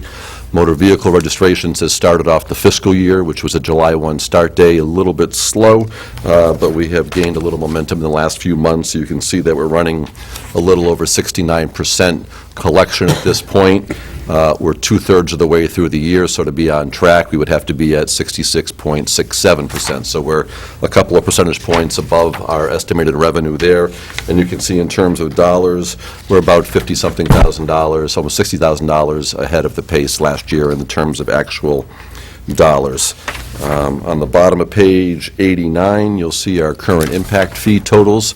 That's also a topic of discussion when we get to the general budget, so I want you to kind of mark those couple of pages right there as we look at it. And then going down to page 90, we're looking at the current balances in our various reserve accounts, and at the bottom of the page, our winter storm cost for the month of February. Again, not a ton of big events, although we did have a couple in there, but a lot of icing and freezing and sanding and salting going on. So the very bottom of the page, you'll show that we've overexpended our overtime because of the timing of the events, weekends and evenings, but we've still got a little bit of balance left in the winter maintenance account, but tomorrow hasn't hit yet. So I've got three more things to bring you. One is a quick weather update, the latest weather out of Great Service I can give you that ties into the snow budget, but I can stop there and take any questions anyone may have on those two reports if you like. Any questions so far? Okay, go ahead. Okay. The latest weather update, which I had emailed you all, came out of the National Weather Service in Gray, Maine this afternoon at 4:30, so you got it somewhere around 5:30 when I forwarded it to you. Their next update will be at 9 o'clock tomorrow morning. Storm's going to start here around 8 o'clock. It's not expected to be icy and heavy in terms of that, but there are going to be strong winds, so we are looking at possible power outages out throughout the state with some significant gusts. The National Weather Service is very confident with how their forecast has come together here, so they're not anticipating any margin of error. Our range for snow, at least 13 inches, potential for 17 inches, so the bullseye is on somewhere around 15 inches. Again, starting around 8 a.m., running through in our area around 11 o'clock Wednesday morning, obviously tapering off through the night. But again, the wind gust running to up to 35 miles an hour in our area, so some significant drifting and blowing. So that's the latest update on the storm. So we'll have crews out, probably as soon as it starts in the morning, and then obviously running through the overnight. An update on the LED streetlight progress. The crew started working on the changeover of the streetlights last week. I believe it was on Wednesday.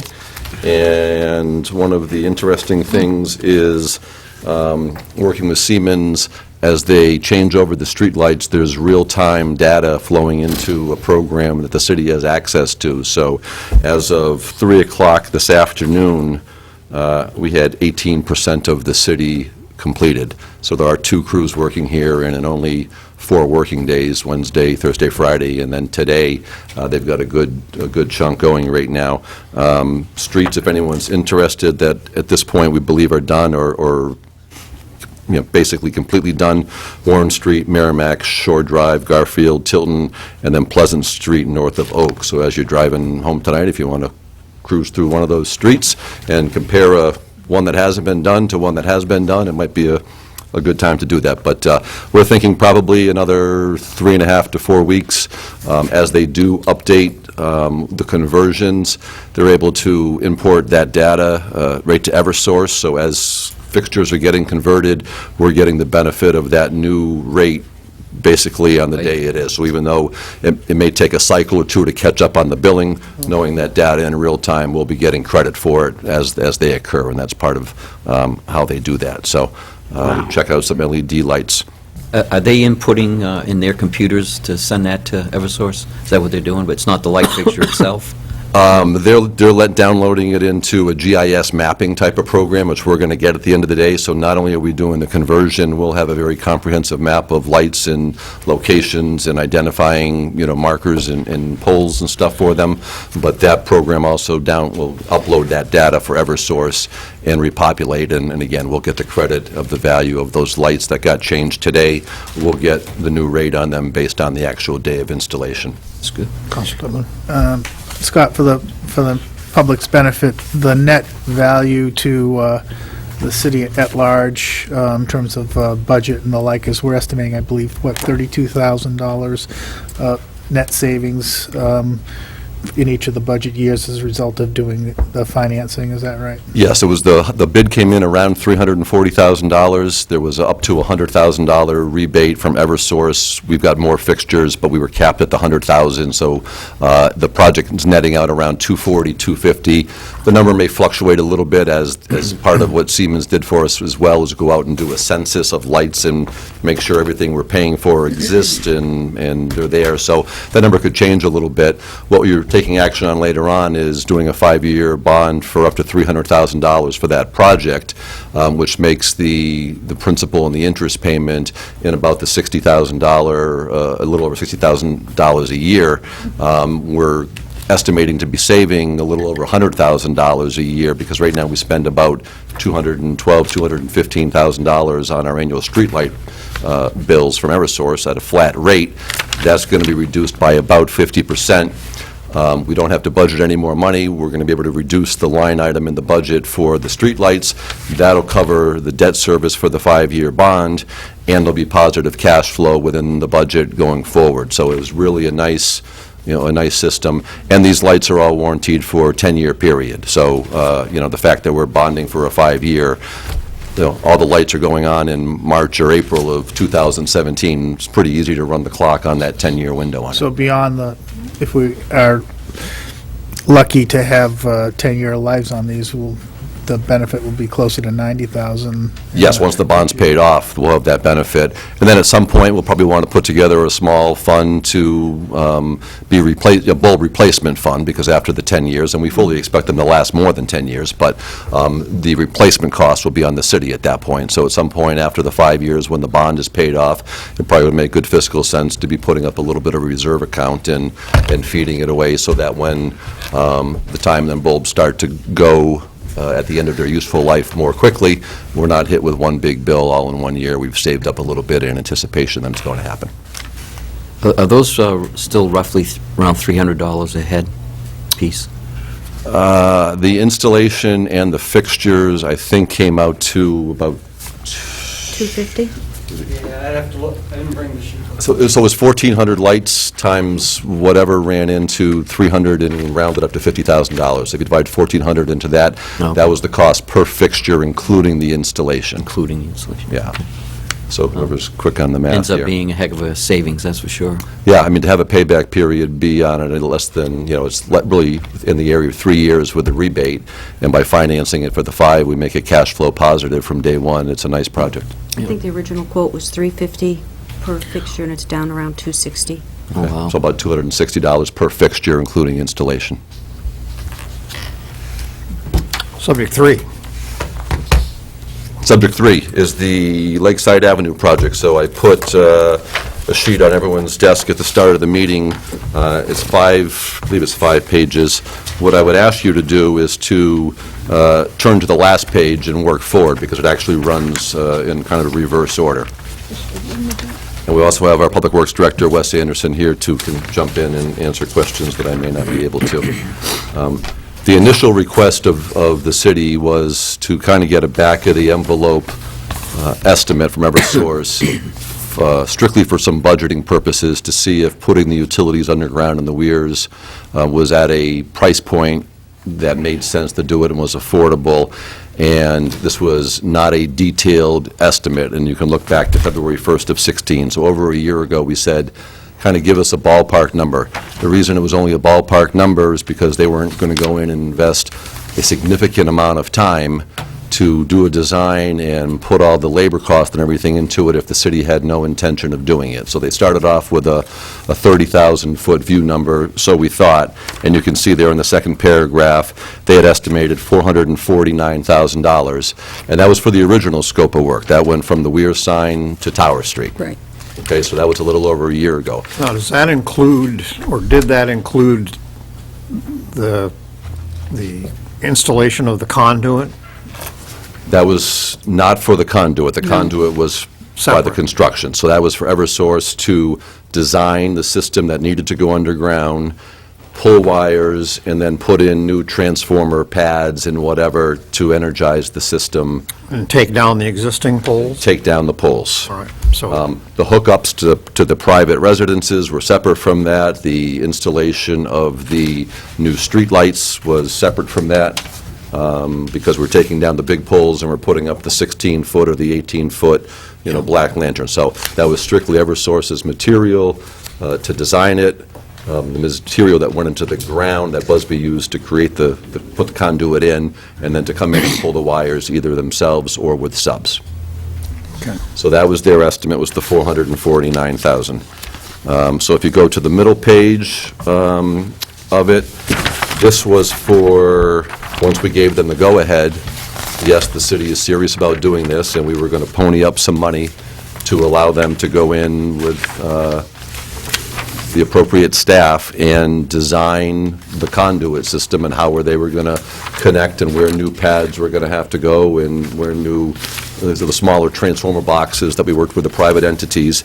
And you can see, however their worksheet runs through, they put in the various components, and in the handwritten estimate, two-thirds of the way down, they identified in round numbers $275,000 was their estimate, and you can see for the original design.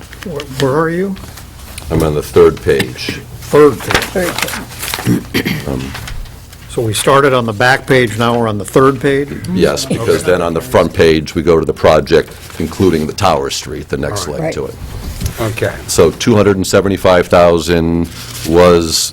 Is that the one that's marked 1A at the top? Yes, 1A at the top. That was their firmed-up, designed estimate, including labor, materials, and you can see the breakdown, up at the top of Eversource labor, equipment, contractor, other costs, material, engineering, supervision, small tools, administrative salary and expenses. They've got a program, and they enter it in, and that was the number that they gave us, and that's what we were working on. So it went from 449 down to 275. And that supposedly was the actual. The 449 was the back of the envelope, more or less. So 274 was the number we worked on. We took that, then we factored in all the other things that I just mentioned, including doing the hookups to the private properties, because that was going to be incurred by the city, the new street lights, and then the other TIF component projects of the stamped concrete crosswalks, the concrete sidewalks, the brick inlays, all of that stuff is what got presented through a TIF funding source, and we had the number somewhere around $1.2 million, I believe, at the time. Then the question came up of, well, why are we stopping at Tower Street? Why aren't we going to Foster Street? So that's page 1, which is listed Exhibit 1B in the top right corner. So that's the one that we went back to them and said, okay, what if we take it up that next block to Foster Street? And you can see, again, their same program, the numbers running down to the handwritten, and you see the estimate of $311,000 and change. So there was about a $40,000? $35,000 to $40,000 difference for them to go that extra block. Based on those numbers, brought it to the council, and we So put that the package 311 together. number is a total number. Just for the Eversource component, so not for the cable company to pull their wires, What I not meant for... was, that's not just for going from Tower to Foster, that's for, Right, it from the was- sign all the way to Foster. Correct, it was 273 was the original scope, and to take it up to Foster, they said 311. So we bundled those numbers, we got numbers from Fairpoint, from MetroCast, we've got to move the fire alarm wires, so we got all those items separately. We got estimates on the private hookups to the properties that now will be coming underground that we were doing, the street lights, and then the amenities on the bump outs and the sidewalks and everything, and put it together, and put a small contingency in there, and that's what the council approved for the not to exceed the $1.6 million. Busby went to work this fall and took Eversource's design and went underneath the sidewalk and under the ground and worked and built the conduit system, all through the fall, and got it buttoned up in time for Eversource to be able to come in and pull wires in the winter months, because the conduits were already in the ground and we weren't worrying about, having to get into, frozen roads and frost and all that type of stuff. Eversource went out to bid on it, and they got two subs who came in significantly higher, the $700,000 figure to come in and do it. Those are not to exceed numbers, and when they got those numbers, they had come back to the city in late January, early February, and we were working with them to try to make sure that there wasn't any duplication, that they weren't counting for the private electrical hookup to the individual properties and things into it. And the question was, these are significantly higher. And they came back to us and they said, well, they're not to exceed. So basically, there's a, monitoring in place, and they're tracking hours, and the expectation is that number will come down from that. But the two companies who came in on the bids were within 25,000 of each other. So the feeling was that there was some validity to both bids, where they came in within 25,000 of each other on a roughly $700,000 bid. We questioned, can we go out and get something more definitive than the not to exceed? And they indicated, Eversource indicated to us, to go out and do a full-blown bid that way was going to take a 4-month turnaround time, which didn't meet with the needs of the rest of the project and the $500,000 of construction work and conduit work that we already had in ground, under the ground, and pads and everything else. So what we're at today is we believe the work of pulling the wires is more than half done. Are we going to? I'll pull, probably. This is where it gets a little technical on the amount of work that's left. Public Works Director Wes Anderson. Everything's pulled. Basically, we're in the final stages of swapping over the various houses and businesses from the above-ground system to the underground system. So depending upon weather goes, this will either be done this week or very early next week. And everybody will be on the new power system. So I've asked Wes to reach out to the sub and through Eversource and have them give us an update as to where they are in actual expense incurred. And it's all on the labor side, because Eversource spec'd the material and provided the material. So there's no cost overage, if you will, on the material component. It's on the labor end, but the labor end is going to be verified, has been verified since day one, and will continue to be verified. So Wes and I met this morning. As you know, I was on vacation and just got back on Saturday night. So we are in the process of reaching out to Eversource and the sub to see if we can at least get a ballpark tabulation of where they are through work as to whatever period they can track for us, and then we know how much of the project remains, and we can at least update that number. Every expectation is that number will come down. I don't think we're going to get to, if the bids come in to 700 and something thousand, I don't think we're getting down to the $313,000, which was the strong project estimate from Eversource. So where on this breakdown here is the issue? Looking at this list right here. Is it the estimated hour box line 2? Is the contractor outside services, is that the issue? It would be the Eversource, labor, and the number one. Yep. And, yeah, it shouldn't be the materials, it's either the contractor outside services, which is a small number, so it's basically Eversource's labor, or if they didn't have the labor in-house, they were going to sub it out. And somebody looked at the specs of the job and came in significantly higher. So they forecast $118,000 of labor, and it's actually going to cost $500,000 more than that? I think Think there's... about that for a minute. I think there's a,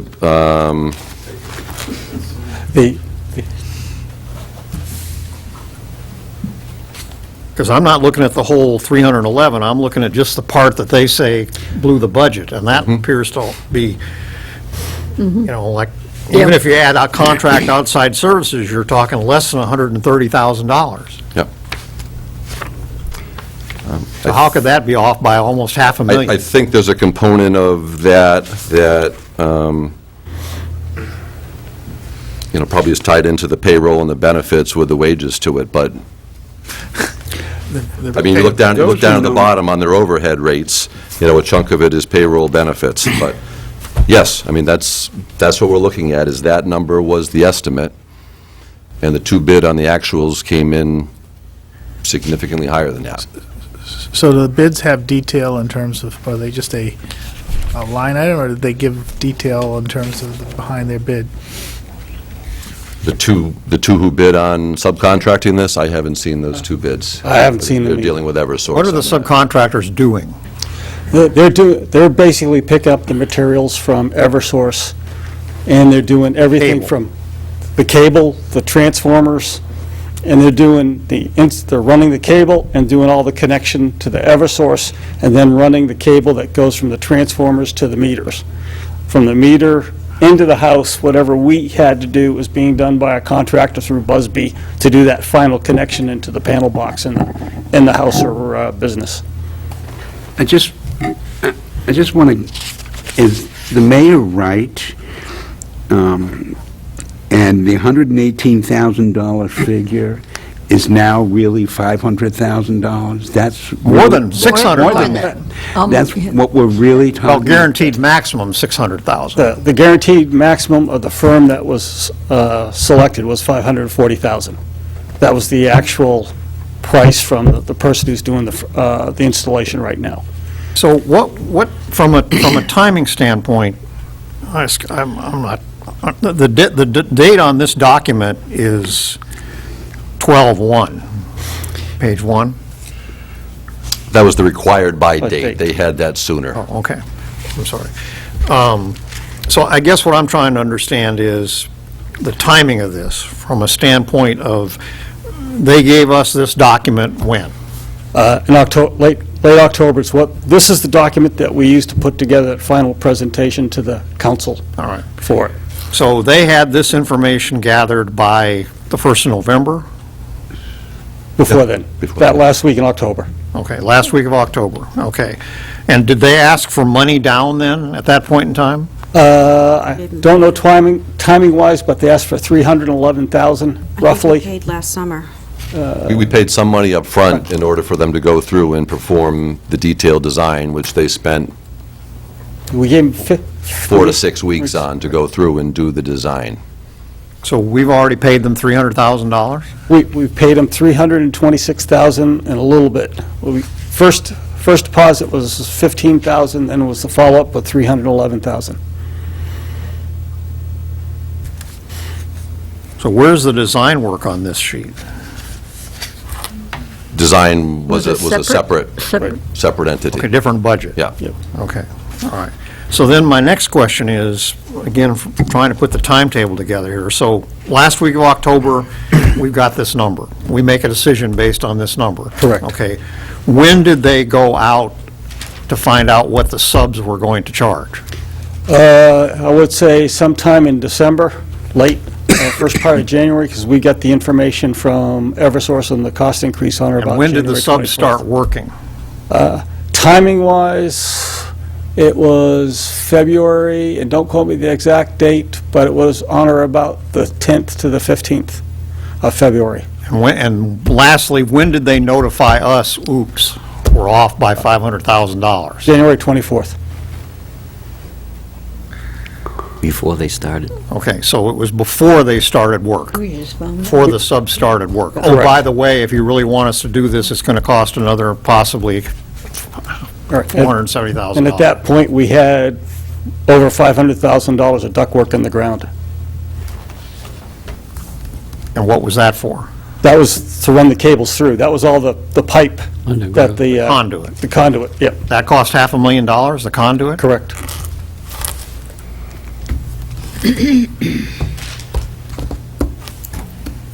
So when we got the number at the end of January, again, we were trying to dig into the details and determine why it was so far off and see if there was something that was double counted in there. And we had some meetings, and, you know, it didn't appear anything significant was double counted. And then at that point, we said, well, why are we so off here, and what are our options? And they had said, you know, we can go out to bid for a firm bid, but it's going to be a 4-month process at that point to get someone to put the time in and give us an actual, as opposed to a not to exceed. So the bid that they've got was a not to exceed, and again, it's based on units and it's based on hours. Counselor Hamel. I think this is pretty disappointing in my book, because we made a determination on that 311, and, you know, now it's looking at 800. And tell you the truth, for that other price, I probably wouldn't have voted for this. And there's probably a lot of people around this table that wouldn't have either. What I'd like to see, if it's possible, and it's just a request, is that we ask Eversource and their estimator to come to one of our council meetings soon and explain that difference. One of the reasons is I don't think Eversource is reinventing the wheel on how much it costs to bury per foot in the ground. They've been doing this right along, and in my mind, they have a pretty darn good idea what it costs them to bury per foot. They've done many jobs and, you know, all kinds of different situations. So for them to really turn around and say it's another $500,000, there's something that has a smell factor here. And I'd really like to have them come to a meeting and explain to us why this variance of this degree happened. Make that happen. Prior to them coming to the meeting in some kind of a timely fashion, I mean, I understand the way the bid process went, and we got these not-to-exceed numbers, but I know that Bob is asking for the same thing. Prior to getting here, I want to know what it is they missed. How did they miss a figure by $500,000? I mean, what did they overlook? What factors didn't they anticipate that caused the increased costs here? I think that's the same thing you're asking for. Well, that's it, yeah. Well, and the number is much more dramatic than we had even previously thought prior to tonight, at least I, should speak for myself, thought, because if the entire cost overrun is in the area of labor, then we're not talking, we're excluding the material, which Eversource bought, the transformers, the wires themselves, the cables, et cetera. It's just strictly, how could the labor budget go from 130,000 to 600 and something thousand? I think we're all on the same page here in terms of Well, that's why I'd like to have what them come happened. here and explain that. I mean, either they got a misquoted bill from the two contractors. I mean, you don't bid a job that you've been doing this for years and years, and you don't bid a job and miss it by such a high percentage, 10% over it, maybe even 20%, but this is, you know... A couple thousand. This is like what happened. You know, and if this holds true, then we're going to have to decide what we're going to do on this project. Are we going to do the concrete sidewalks? Are we going to do the crosswalk that's plastic or whatever that? We might have to start pulling stuff out of that. I'm keeping an open mind, but that may be the consequence of this. This is And that's something we'd have to decide soon. It isn't something we can wait on very long. So our hope is, we'll definitely have someone from Eversource here in 2 weeks, and our hope is that we can work with the sub and Eversource and get a tally to date of where the actual is coming, and then be able to provide you all that information along with what options are available as far as funds or adjusting the scope of work of the project. I mean, we took a good faith estimate and voted on a good faith estimate, and if this is what they do, then they should be asked to absorb a portion of that, or a good portion. All of it. I have an additional numbers question, if I could. And I can't remember where the background information on this came from that I'm recalling, but one of the things that strikes me here is that the difference between the base bid to Tower Street and from extending the project up the hill from Tower to Foster,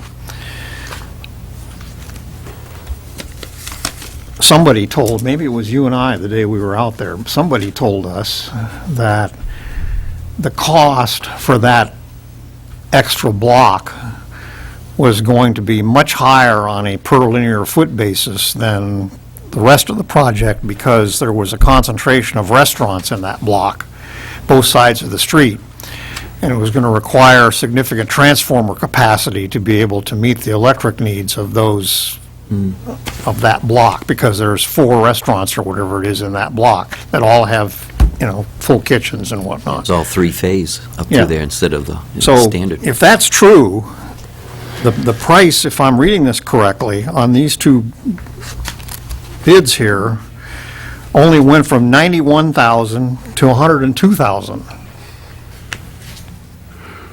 If I'm reading that, man, what am I misreading? Where are you, what page? I'm comparing page 1A to 1B. 1A to 1B, okay. And it looks like they only added $10,000 worth of equipment cost to extend that one block, if I'm reading that correctly. That's what it says. I wasn't reading it that way. I was reading it, the estimate on 1B to extend to Foster Street. Well, that's why I asked if Okay. that was inclusive or not, and... A good question. Because that's why I asked that question, because I'm thinking, should we be adding A and B together to get the number? And the answer was no, B substitutes for A. We could speculate for a while here, but it seems like the best I mean, for all that power requirement in that one block from those 4 restaurants, $10,000 of additional equipment seems pretty low. Well, I just think that Eversource has some questions to answer. Scott, do you know what date we approved the 1.6? I think it was approved at maybe the first meeting in October. I can get you the exact date. No, but that's okay. I believe it was approved there, and then we moved forward with the bond. It We was, closed on the bonds in December. Yeah, Probably the so- first meeting in November, probably, if we got the estimate in late October. No, it was October. I think it was... Counselor Lippman? Yeah, I suggest we just have a special council session on this particular issue and not necessarily keep it to moving it out 2 weeks. I mean, I think there's an urgency to this in terms of planning decisions, that we shouldn't wait 2 weeks to do that. Well, Yeah, because they're moving along anyway. Right we'll now, line I up, mean, we're we're not telling them to information as stop. quickly as you can, and we'll firm up a date with you, and I'll work with the mayor to coordinate that. So the rest of the council on board on that? Everybody speak up? Yep. Special meeting? Right. So I guess I would assume as soon as we could get somebody from Eversource to explain all this to us. I just don't want it to be so soon that Eversource comes to the meeting and says, well, I don't have those answers yet. I think we need to have what their bids were on the contractors. That should be public knowledge. Should be for us, anyway. We should get the bids of what those 2 contractors bid, I mean, their prices We had the public hearing on as part of that. We'll ask them. I can't guarantee proprietary information they're going to That's share right, that, yeah, but I will yeah. certainly make a request that they share as much information as possible with us. Okay. What, if anything, is their legal, when we get a sheet like this, what, if anything, is the vendor's legal obligation? This is the in-house estimate by Eversource. It's not anything that goes to... So is this, so I'm guessing, so I'm asking, I guess, is legally, what guarantee, if any, comes with this? This is going to be my interpretation, and because the agreement we signed, that any cost over and above it will be covered by the municipality, I don't think there's anything that's... legally binding to Correct.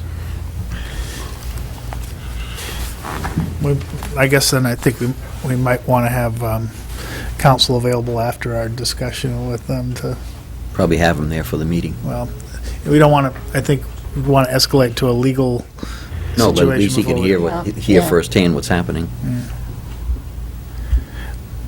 Well, Dave's here. Yeah. Okay, anything else on this pleasant subject? Yeah. Very disappointing. Too much time on it already. Are you still going, or are you finished? I'm all set. Okay, any other questions or comments for the manager? Okay, we're on to new business.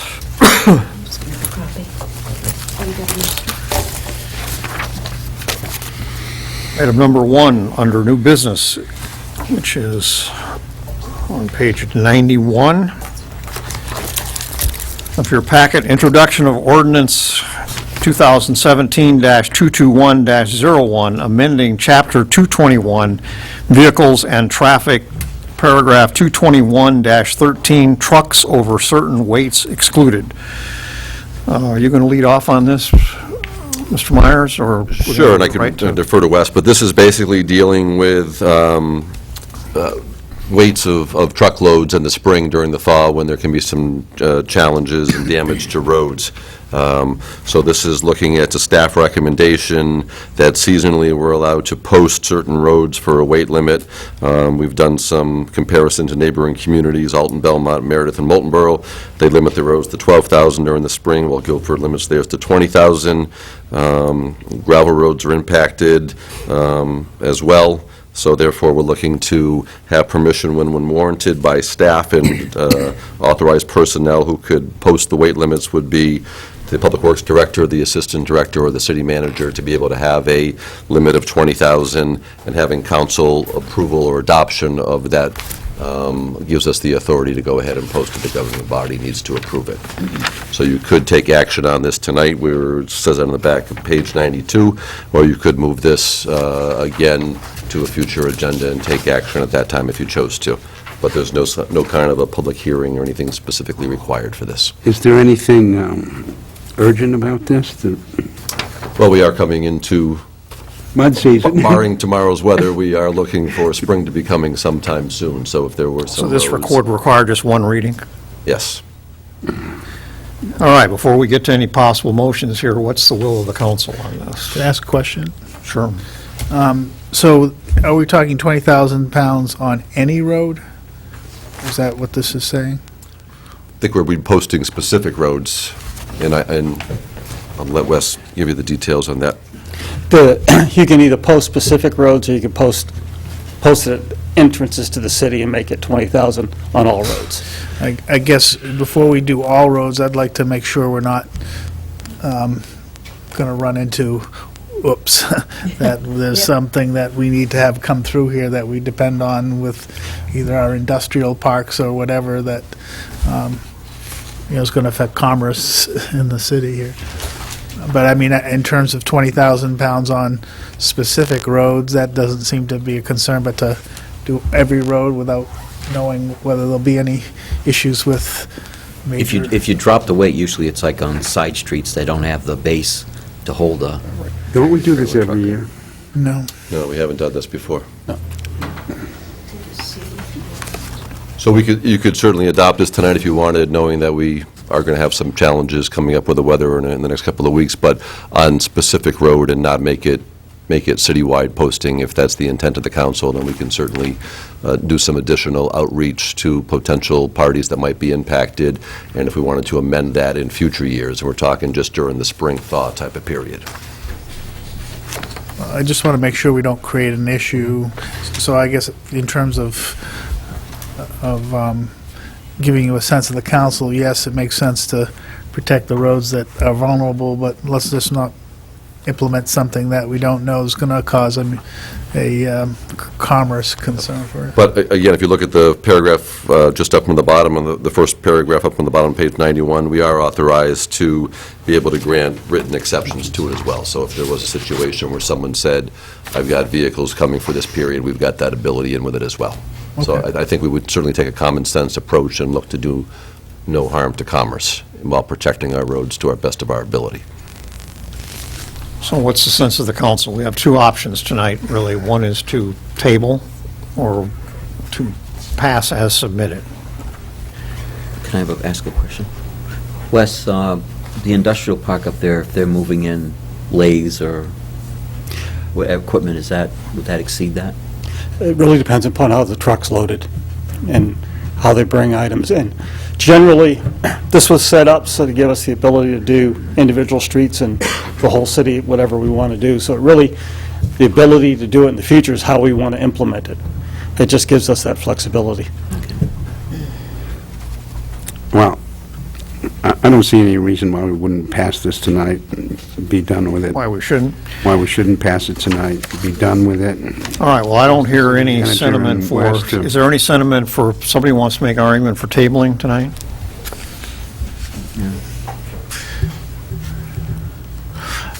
I guess it's just how you, and I think I've heard that they're going to implement it with common sense, so I'm okay with it.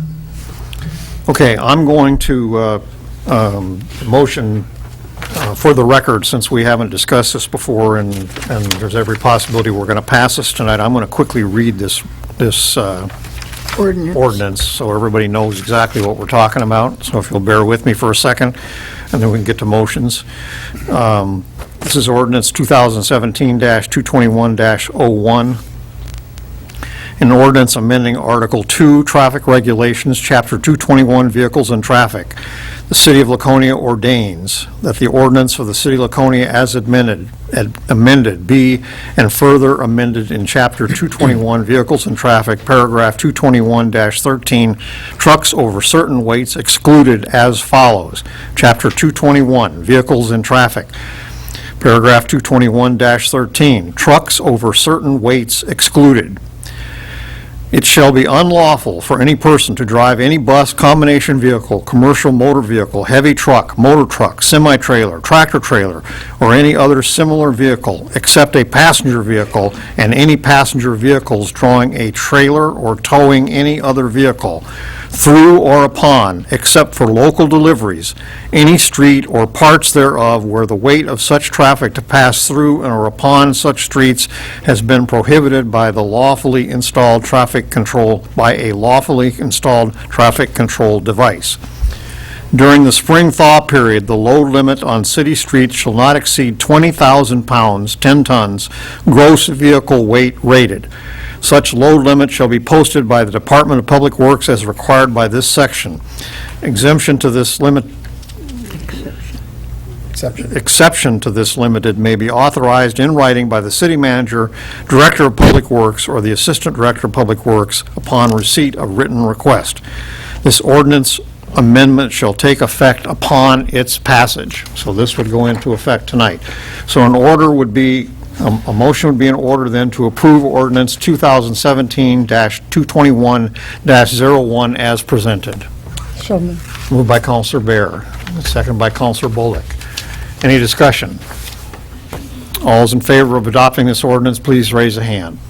If 6 votes in the affirmative, the motion carries. The ordinance is adopted and is in effect.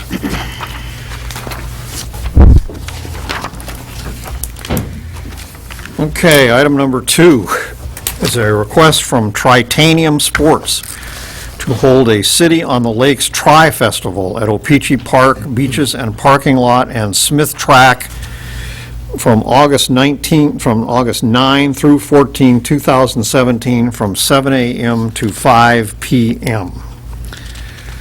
So we were briefed on this, I believe, at the last meeting or one of our recent meetings. So before we get to any motions, since this is new, does the council have any questions or observations?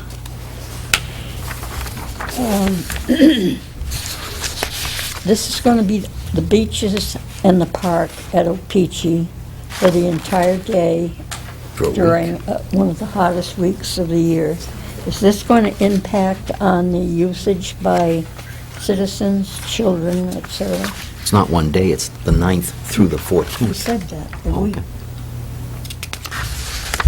I can answer that for you, Mr. Mayor. if So you'd this like. is an exclusivity question, right? Yes, so I believe if you look, the event is actually running for 2 days. So if you turn to page 99 at the bottom, you'll see that the first day is the shorter tri-event, if you will, and it runs basically from 7 in the morning till 10 in the morning. The second day is the full half Ironman that's listed there, so it runs from 6:30 till they're approximating 3 o'clock. So the days before are probably for setting up tents and timing systems and that type of stuff. So if you turn back to page 98, and you go down under section number 2, event program information, the second box, O-Pee-Chee Park, the 2 beaches for about 2 hours each morning of the weekend, starting at 7 a.m.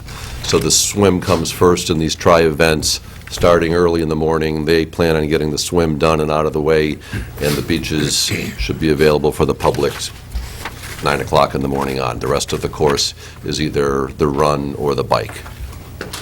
What do they mean by the baseball lawn area? I'll look to Kevin Dunleavy, our Director of Parks and Mr. Dunleavy. Recreation. Welcome. Good evening, Kevin Dunleavy, Director of Recreation and Facilities. The baseball field area is where we hold the 4th of July event, that main grass area. Okay. Between the 4 infields? Yes. Yeah. All right, so I guess the question here would be, to go to the question earlier, is, do they have, if we grant this, do they have exclusive rights to these facilities for those dates? Our discussions with Tritanium Sports have indicated they encourage the public to utilize the facilities during the event. They want the public to be part of the event. The beaches will be open after the swim portion of the event is done, which is first thing in the morning. We'll have lifeguards staffing O-Pee-Chee Point, which we typically would. So there's, as far as other activities, there would be some disruption, I think, in youth soccer has practices, or I think at that time, so they'll be displaced on their Saturday games. But we, for the sake of this event, the Park Commission felt like that was a sacrifice that could be made. And the gentleman with you there is? Yes, I'll introduce Jan Butendag. Did I pronounce that? Correct, yes. Jan is the director of this event and was the one that wanted to bring it forward, and felt like our community was a good fit for the event, and he could answer specific questions about the administering of the event. He's been involved in many types of events of this nature, including the Runaway Pumpkin that the Wild Trail did, and I believe you've been involved in the race up in Newfound. That's correct. Yep, so I'll let Jan answer specific questions in regards to that. Hi, welcome. And so any other questions here about details and whatnot? Sorry. Oh, sorry, Council Whitman. Can you access my microphone? Have the expenses for whatever city services been all worked through? I'm sorry, I wasn't at the last council meeting. Right. So he's asking were the expenses for the event been worked through, like the special events with police and fire?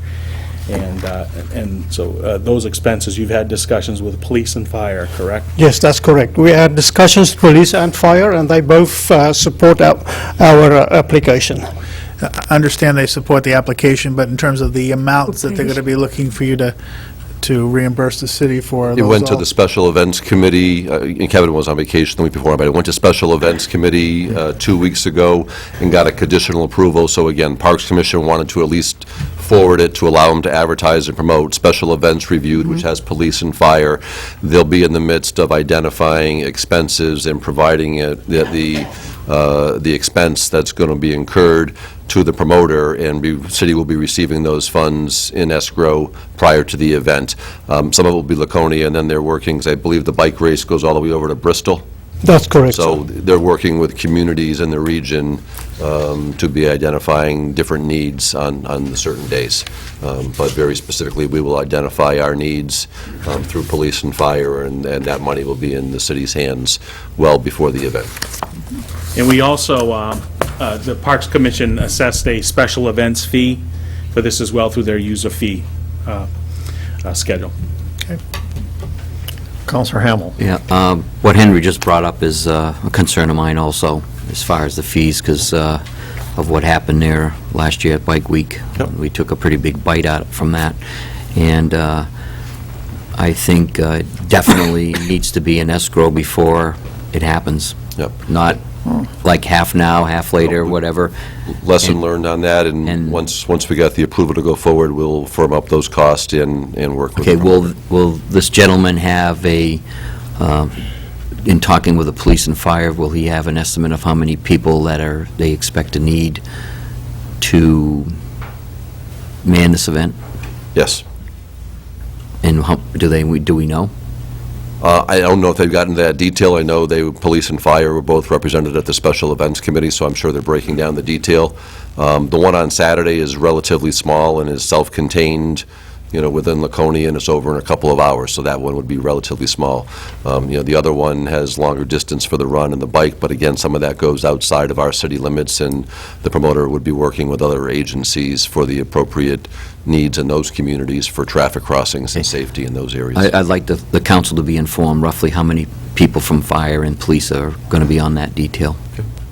Sir, have you been given an estimate on what the city's charge is going to be for this? Not yet, sir.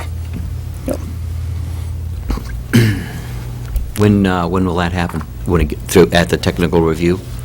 I think once this approval happens tonight, both the police and fire will be working with the promoter and identifying the routes and the times of the details to be required there, and we'll put together a staffing and be able to allocate the cost to that and give him the number. And if for some reason he looked at it and said that doesn't work for him, he's got the opportunity to say no, and we're not out anything at that point. We're also, would be named as an additional insured on the insurance for liability protection and everything in addition to the cost of the details. Is that the standard million, or are we going to look for a little more on that? I'll have to look at the details of it. Okay. I might just mention that the event will be a USA Triathlon sanctioned event. They're the national governing body, and they cover all insurance aspects of such an event, yes, sir. Okay. Sounds like a good time. Yep. Shall we put you down for the half Ironman, Counselor? I'll do it. I'll do it. I'll do it all. Okay, any other questions while we have these gentlemen up here? Thank you. Thank you for bringing that.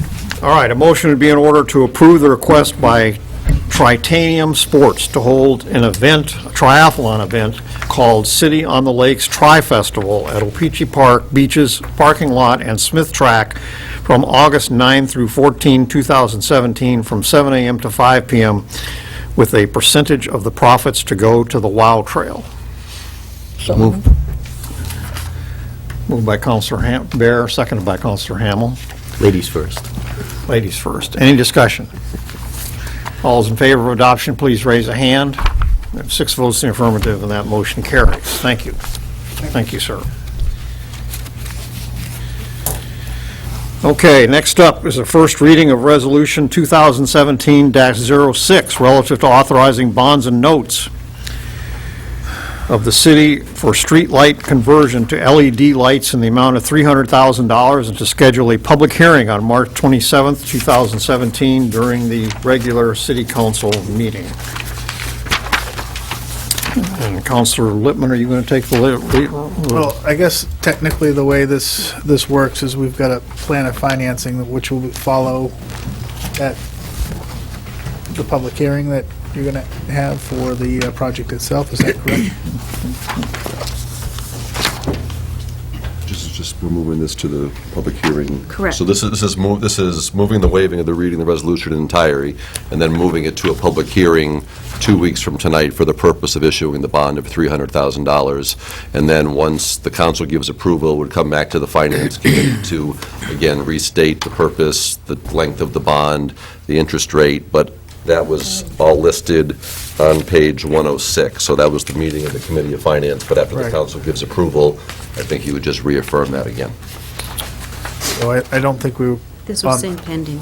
Sorry? This resolution that we voted on 106 was pending Yep. that March 27th. So you're going to...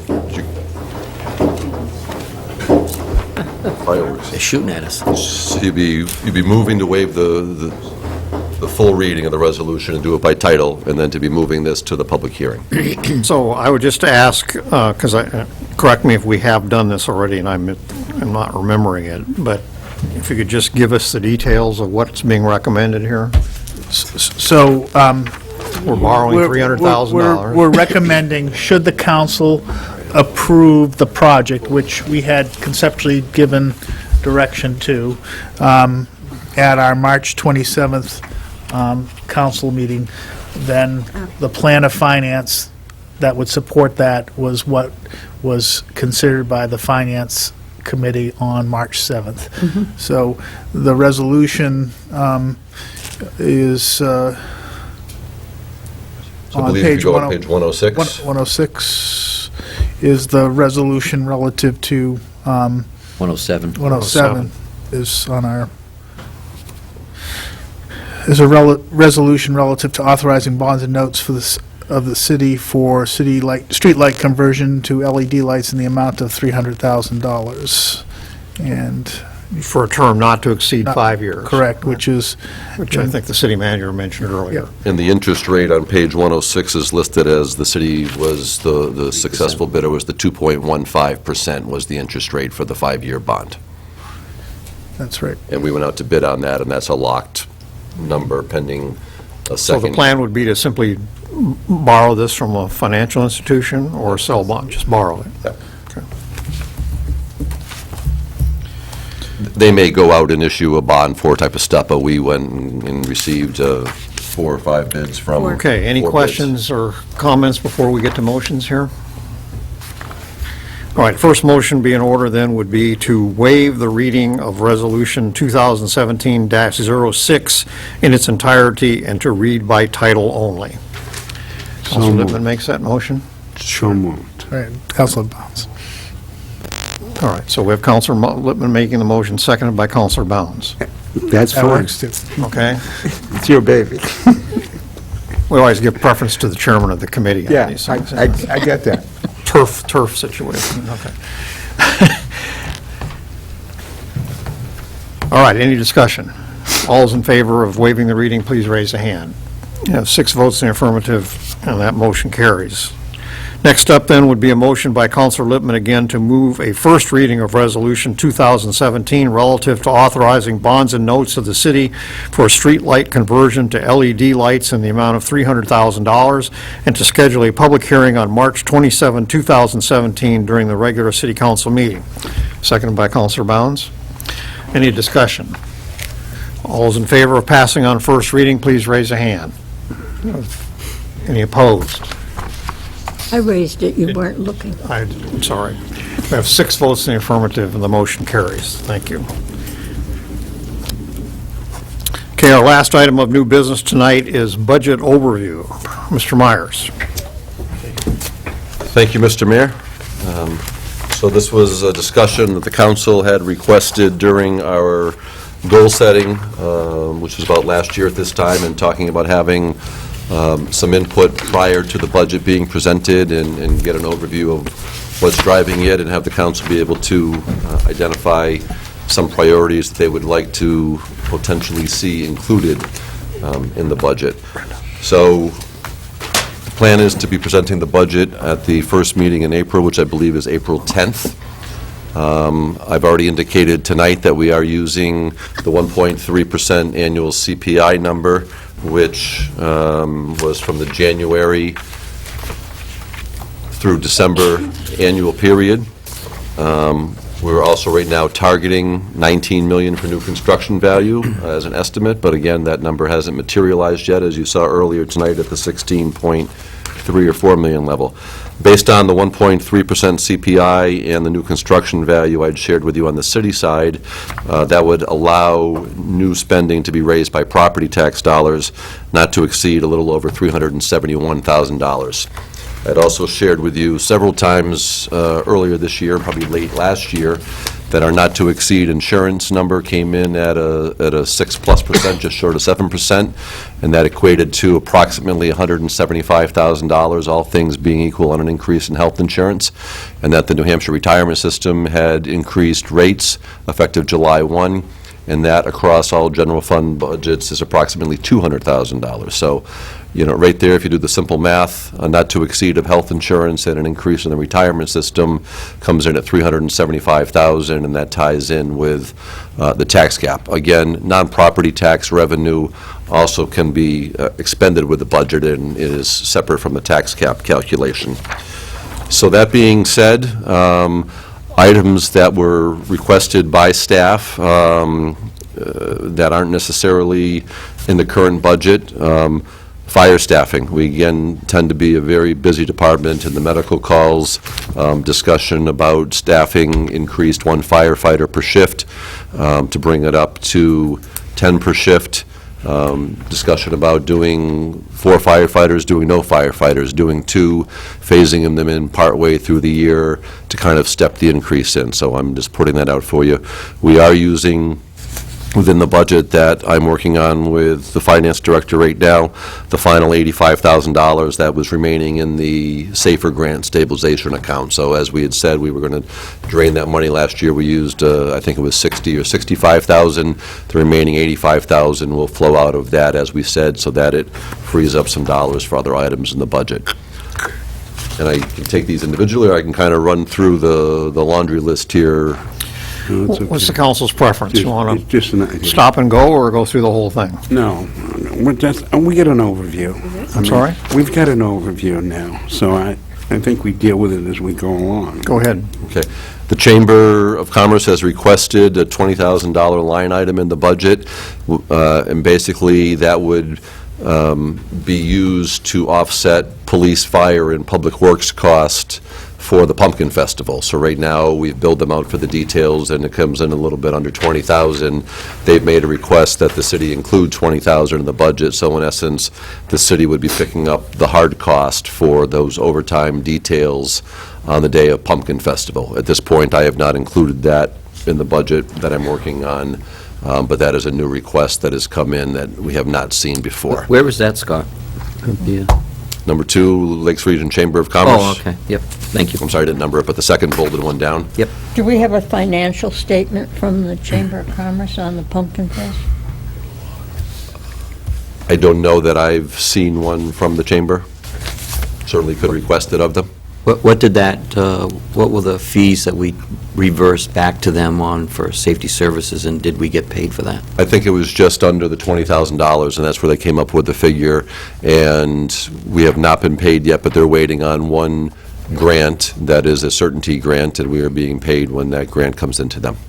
So I'm very confident that that is being paid. They're just waiting on a grant. We spoke with them last week. They confirmed that.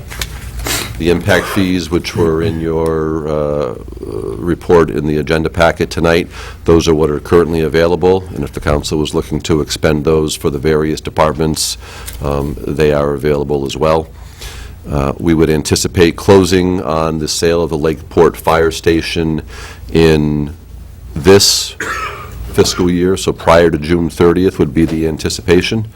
So not necessarily for the budget we're working on that you would be adopting in June or July for the next fiscal year, but just pointing out that we would want to be acknowledging that $400,000 plus sale and determining whether we want to capture it and put it into a reserve account, a capital item account, do something with it for one-time money would be a recommendation, other than letting it just flow into unassigned fund balance. So that's just there for a discussion purpose, kind of a placeholder.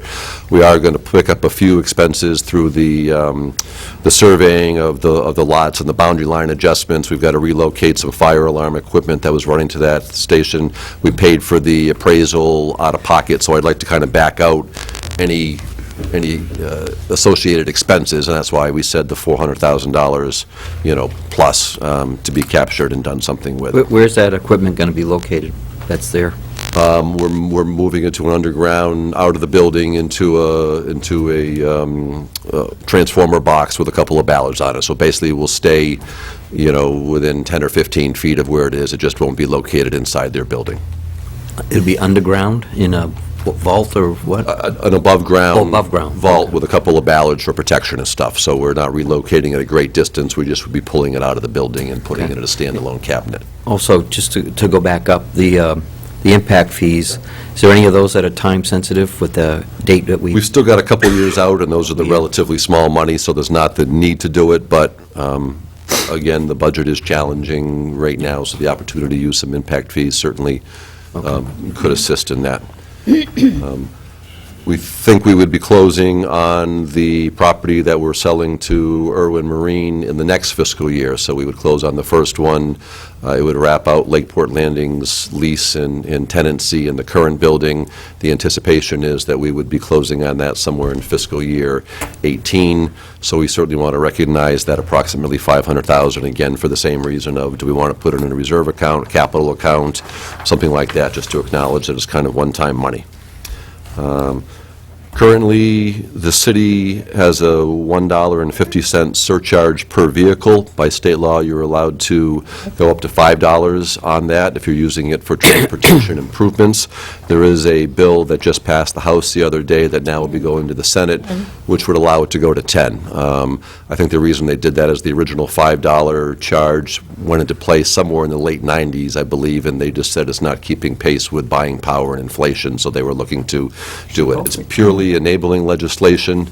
We're at the $1.50 right now, so $1.50 currently provides us $30,000 a year in vehicle registration money. So again, we just put the amounts. If it were going to go up to $3, you'd get an extra $30,000. If we're going to go up to $4, you'd have an extra $50,000. And if you're going to go up to $5, there'd be $70,000 in revenue coming into it. So That's a flat fee, depending, it doesn't matter whether it's a 20-year-old. correct. Flat fee per vehicle. So right now, it's $1.50. Under current law, we've got the ability to go up to $5 or anything between $1.50 and $5. You don't have to go to $5. I'm not opposed to any of this, but I would like to know what other communities are doing with this, especially with the new $10 rate. Are they taking advantage of it? A number of them are doing the $5. I haven't seen a survey to tell you exactly how many, but a good number of them are doing the $5. And I think those are the ones who are driving to kind of get the inflation base to move it to 10 if they choose to, because it's been at 5 for 15 years or greater, I believe. Okay. So if they move that up to 10, we would have the choice of any number in between there? Any number between $1.50 and 10, yes. Yeah, okay. Or you could pass a motion to do some step increases. You could take one vote and say, over the next 3 years, we look to increase it by, a certain dollar amount or something to it. So that's an option for the council to be discussing. Within the budget right now, we do know we have the second phase of some return of funds from the Concord Co-op. As you recall, it was either 2 or 3 years ago. We had a little north of $600,000, I believe was the number that came in, that we allocated into non-cap reserve and streets and some of those one-time projects again. So $238,000 is going to be available to us post-July 1. Again, right now, I've targeted to use some of it towards some capital and some of it to go to the non-cap reserve account to fund maybe a couple of smaller projects that aren't going to make the cut list, but that's certainly out there. For the last 2 years, we've used $935,000 in fund balance. You saw from the presentation from the auditor this year that was a pretty tight number between revenues coming in over our projections, as well as departments returning money back into the general fund. We had a couple of outside transfers that covered some retirement payouts from a couple of our reserve accounts, but we were pretty tight on that 935 to kind of break even or tread water. So this starts us out in a $100,000 hole, right, So from day one. my thought is, we don't have the...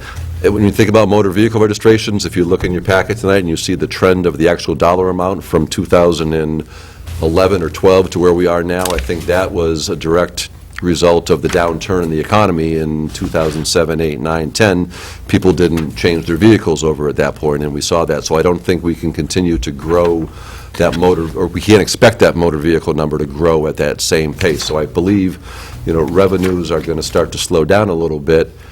I think the challenge of trying to use that much fund balance is a problem.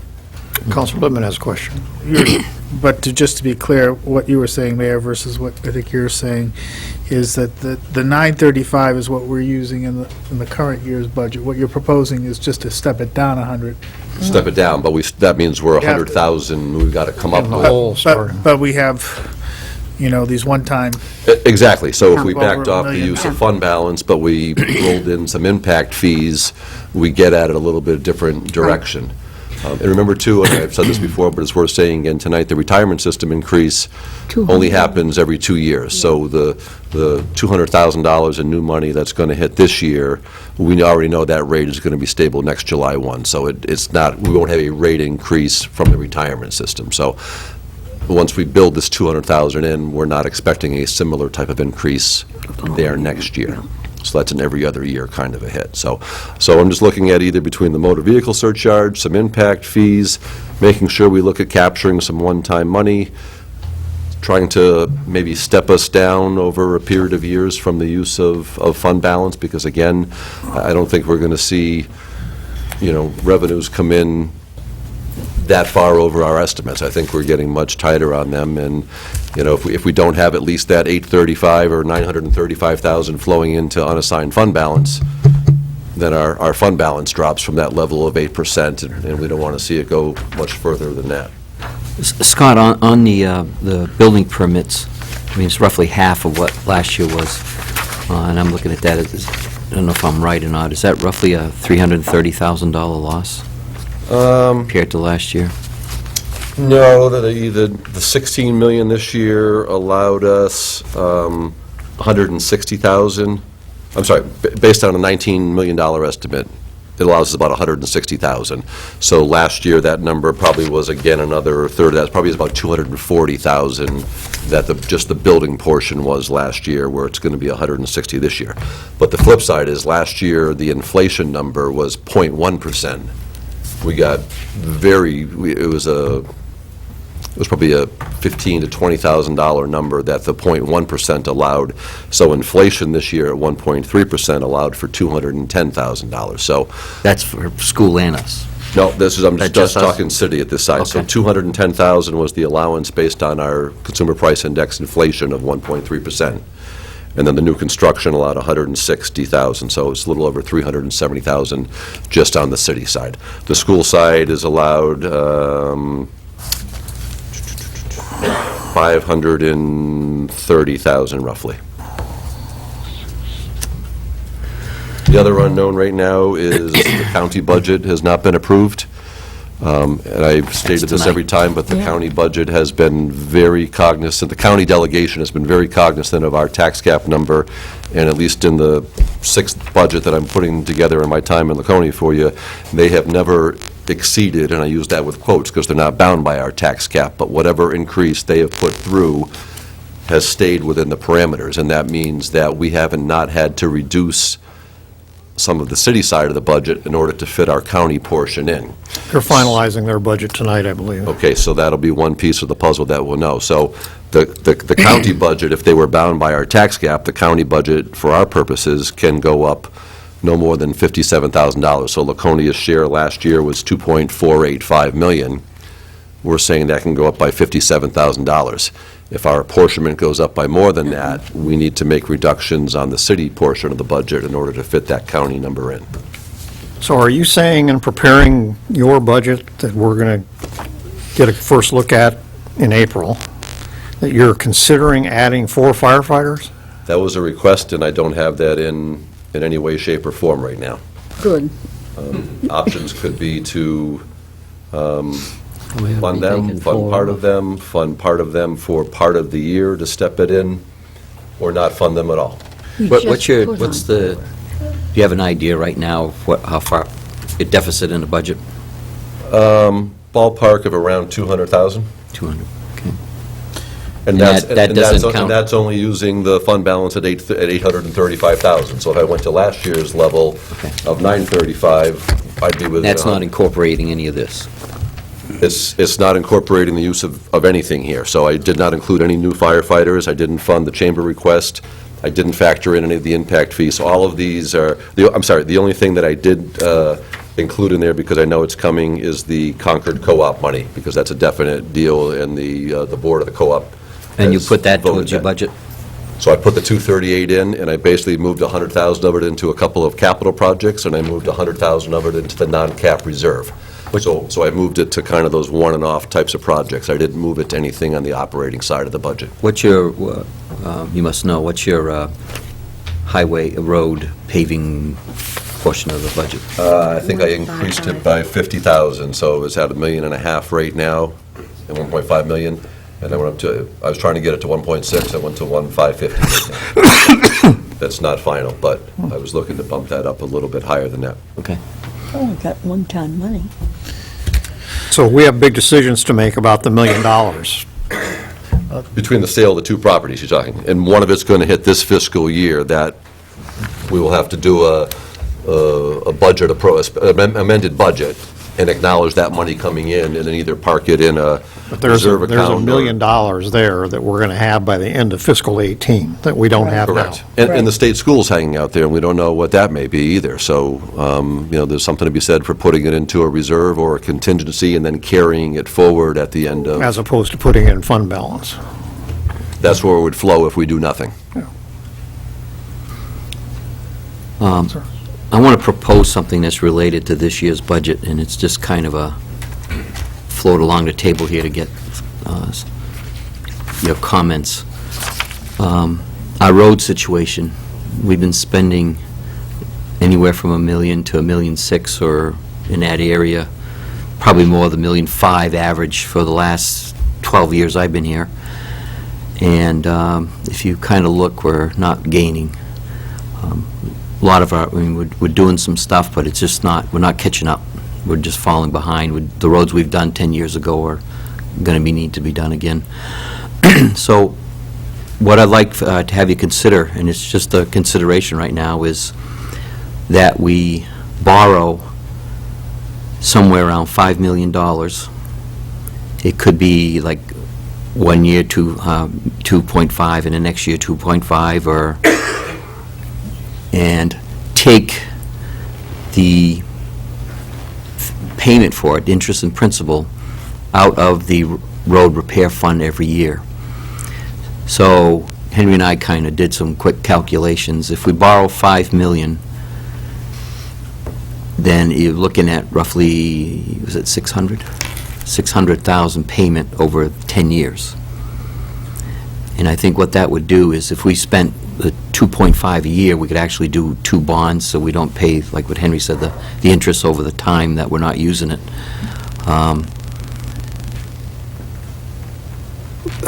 Then we would have the 2.5, and then the 1 million, so in the budget already.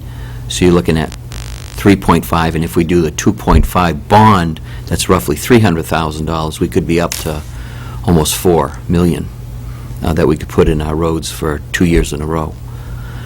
And I think that would give us a big jump on getting some of these roads repaired. And you're saying taking the principal and interest payments out of the cash we're setting aside for the roads. So basically, it would be level funded. I mean, it wouldn't cost the budget anything. We wouldn't be adding anything to the budget. You could still spend approximately $1 million on roads and make that Have investment. enough money to pay the loan. Yeah. Yeah.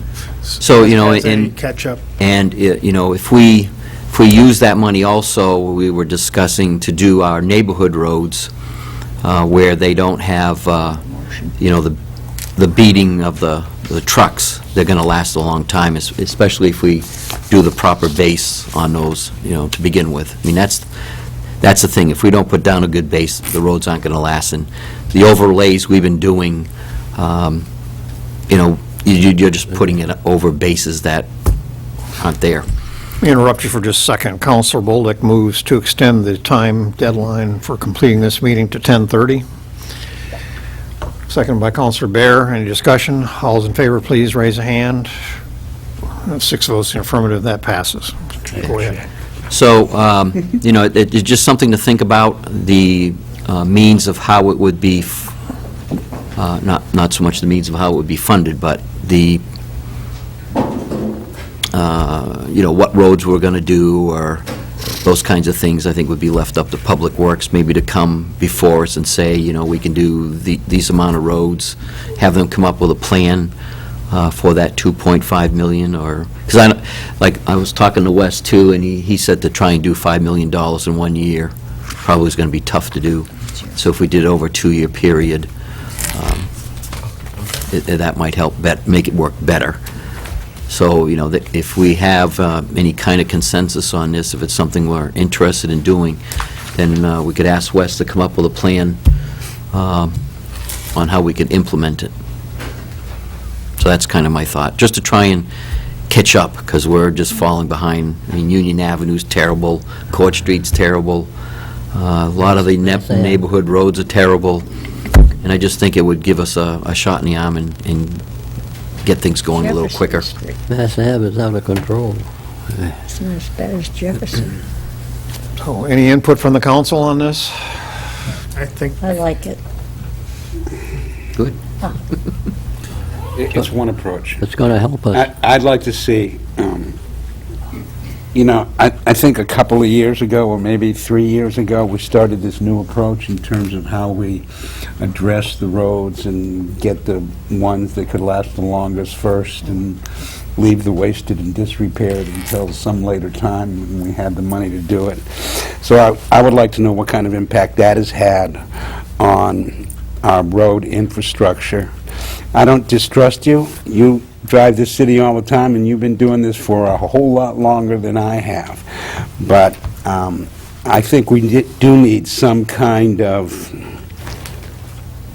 It would be based off that plan. I think we have a plan was outlined, that we just aren't with 1.6 million even. We're not getting to, we're able to prioritize with 1.6 million and get some things done, but we're not really able to Ideally, we should be bumping that up by 200,000 a year just to keep pace and gain a little bit. And I agree with everything Councilor Hamel said, just to maybe differ on one of the numbers. I don't think we've been averaging $1.5 million a year for the 10 years. I think probably not. When I started here in 2011, we had 800,000 in the budget. So I think we've done very well to get that number up to 1.5. But you've seen it take us, incremental steps over 5 or 6 years at 100,000 and 200,000 a bite to kind of get there.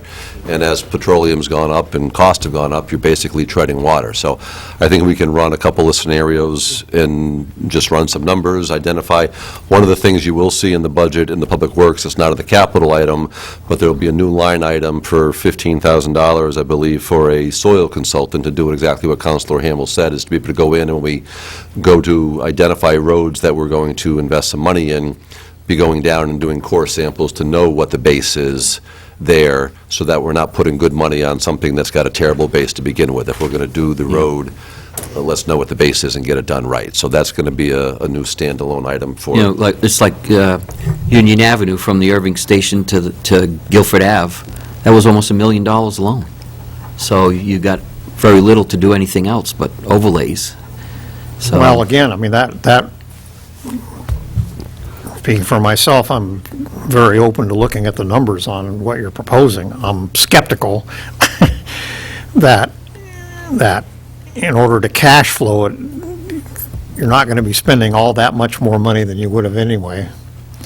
In other words, it's one thing to say, let's borrow $20 million and spend $20 million on the roads. It's another thing to say, spend $2 million or whatever, or $2.5 million or whatever you suggested. And also the other issue, obviously, is the trap one can fall into when you start borrowing money to spend it on very depreciable assets. How long they're going to last. Well, I think that's where Borrowing limit, too. that's where the roads that we pick that we finance would be ones where we would expect to have a life equal to the time I period. mean, like Union Avenue, I mean, That one you wouldn't do. Union Avenue is not going to, no matter what you do, is not going to last that long because of all the traffic it has. Well, you got to have a good base, you got to have drainage. If you Side don't have streets that either last one, 20 or 25 years are, Counselor Bolduc? You have to dig them out and get to the problem, which is down below 3 feet, is where all the pipes are, and they move, and everything else moves, and that all has to be taken into consideration and stop that from happening.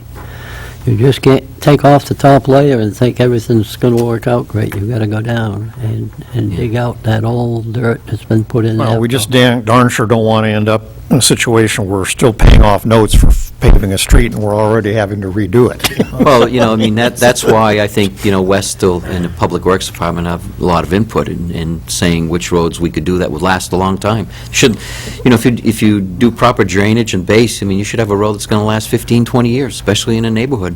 I mean, mine wasn't done for over 40 years, so if it's done right, it should last. And that's the key, and we've started to put more money into drainage, because drainage is that utility that doesn't get funded anywhere, and that's a key component. If you've got good drainage, it'll extend the life of the road. So we've put some money into the drainage studies, and you've seen the shift now the last year or two to start putting money into drainage repairs.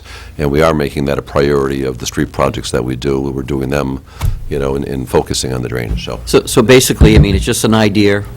You can consider it. I mean, even if we pass the budget, I think we could still do it, because it's a flat thing. It doesn't affect the budget whatsoever. I mean, you can borrow the bond and then take the money out if we decide to do it, so. Okay, any other budget discussion? Better get going, or we're going to have to extend it again here. well, I guess in terms of other direction on, like some looking at the amount that we're, not so much in the Weirs Lakeport, because we're just beginning the TIFs there, but in terms of the downtown TIF, in terms of how much we're either taking out of it or putting into it, and do some projections in and around that. And again, there's nothing in the budget I'm working on towards anything parking related, other than just some routine maintenance in the parking garage right now. So either with some one-time money or the TIF, those are possible funding sources for anything parking garage or parking lot related going forward. Okay, anything else on budget overview? Yes. Come on. Counselor Bounds. I know that nobody is going to listen to this favorably, but I'm going to say it anyway. At 10:05 PM. At 10:05 Thought you were PM. leaving. As long as we're doing a budget overview, yes.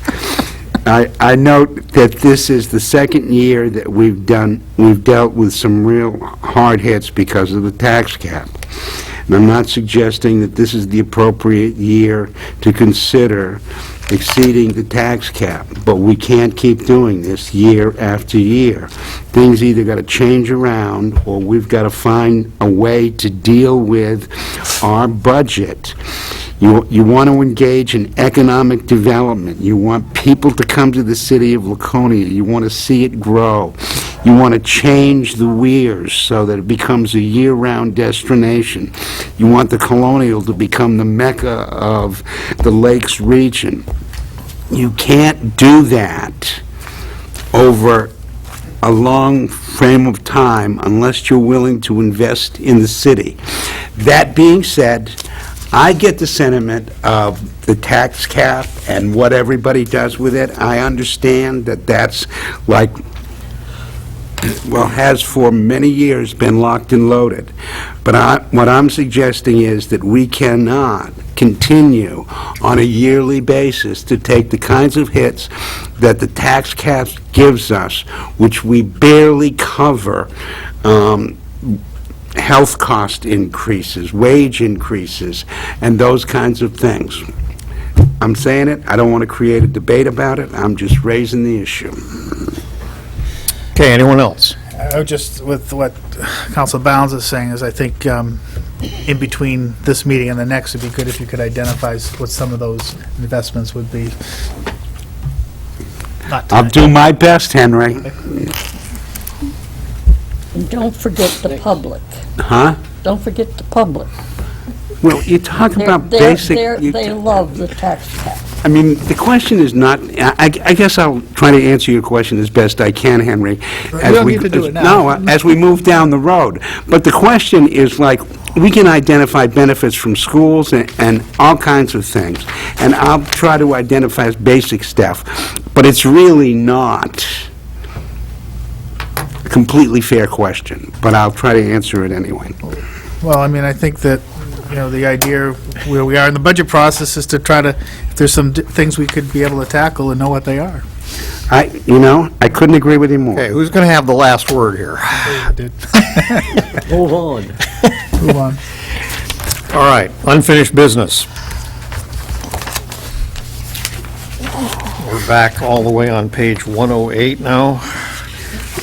I never have a big page. All right, a motion would be in order from, whose ward's that in? Counselor Bolduc?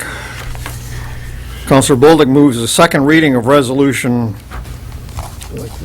2017-04 relative to authorizing the city manager to accept and expend donations on behalf of the city in the amount of $736 for a Don Richards Memorial Bench at the Weirs Community Park. Seconded by Counselor Doyle. Any discussion? All's in favor, please raise a hand. 6 votes in the affirmative, that motion carries. Okay, now we're on to the milfoil resolution, which is 17-05. The resolution itself is back on page 115, I think. Yes. All right, before we get to making motions on this one, do we have any input from the council? There's no chemicals involved. This is all harvesting in this proposal, right? What I shared with the council 2 weeks ago was this is the amount of funding that DES would be able to match based on our program. They understand some concerns from the Water Commission that I reiterated 2 weeks ago about not the Water Commission, and I know there's members here, so I hope I say it right, and if not, I'm sure they'll tell me, took a position that they are not in favor of using any chemical application above the water intake. I believe their position is that below the intake in the area of the marinas, they would not be opposed to a chemical application because the water's not flowing that way. And unless I hear a dissenting, then I think that's inaccurate. The original plan did call for a blend of diver harvesting, diver-assisted suction harvesting, and some chemical application in Paugus Bay in an area approximately 2 miles away from the intake. Not in the coves where we had done it before, but just on the edge of... Langley Cove, for example. Yes, but not in the cove right outside it. So the Water Commission, I understand their position, is no chemical in that area.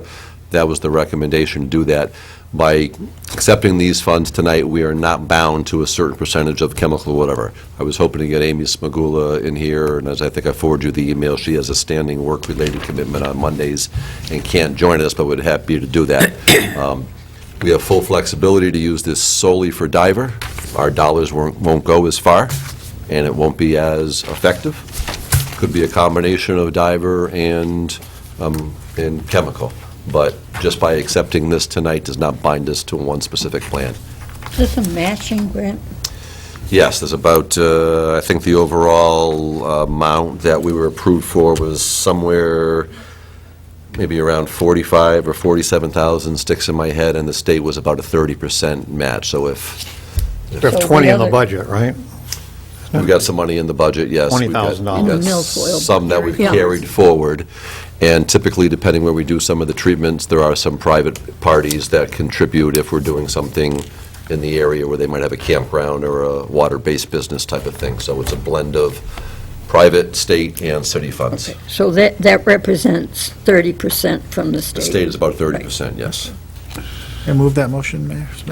All right, Counselor Lippman moves the second reading of Resolution 2017-5 relative to authorizing city manager to accept and expend a grant on behalf of the city in the amount of $13,784 for the Department of Environmental Services Exotic Species Program Exotic Aquatic Plant Control Project. Seconded by Counselor Bolduc. Any further discussion? All's in favor, please raise a hand. 6 votes in the affirmative, that motion carries as well. And we're on to our last item of unfinished business, and that is discussion regarding the city-owned vendor spaces on the boardwalk as it relates to renting to food vendors, and this was put on the agenda by Councilor Bolden.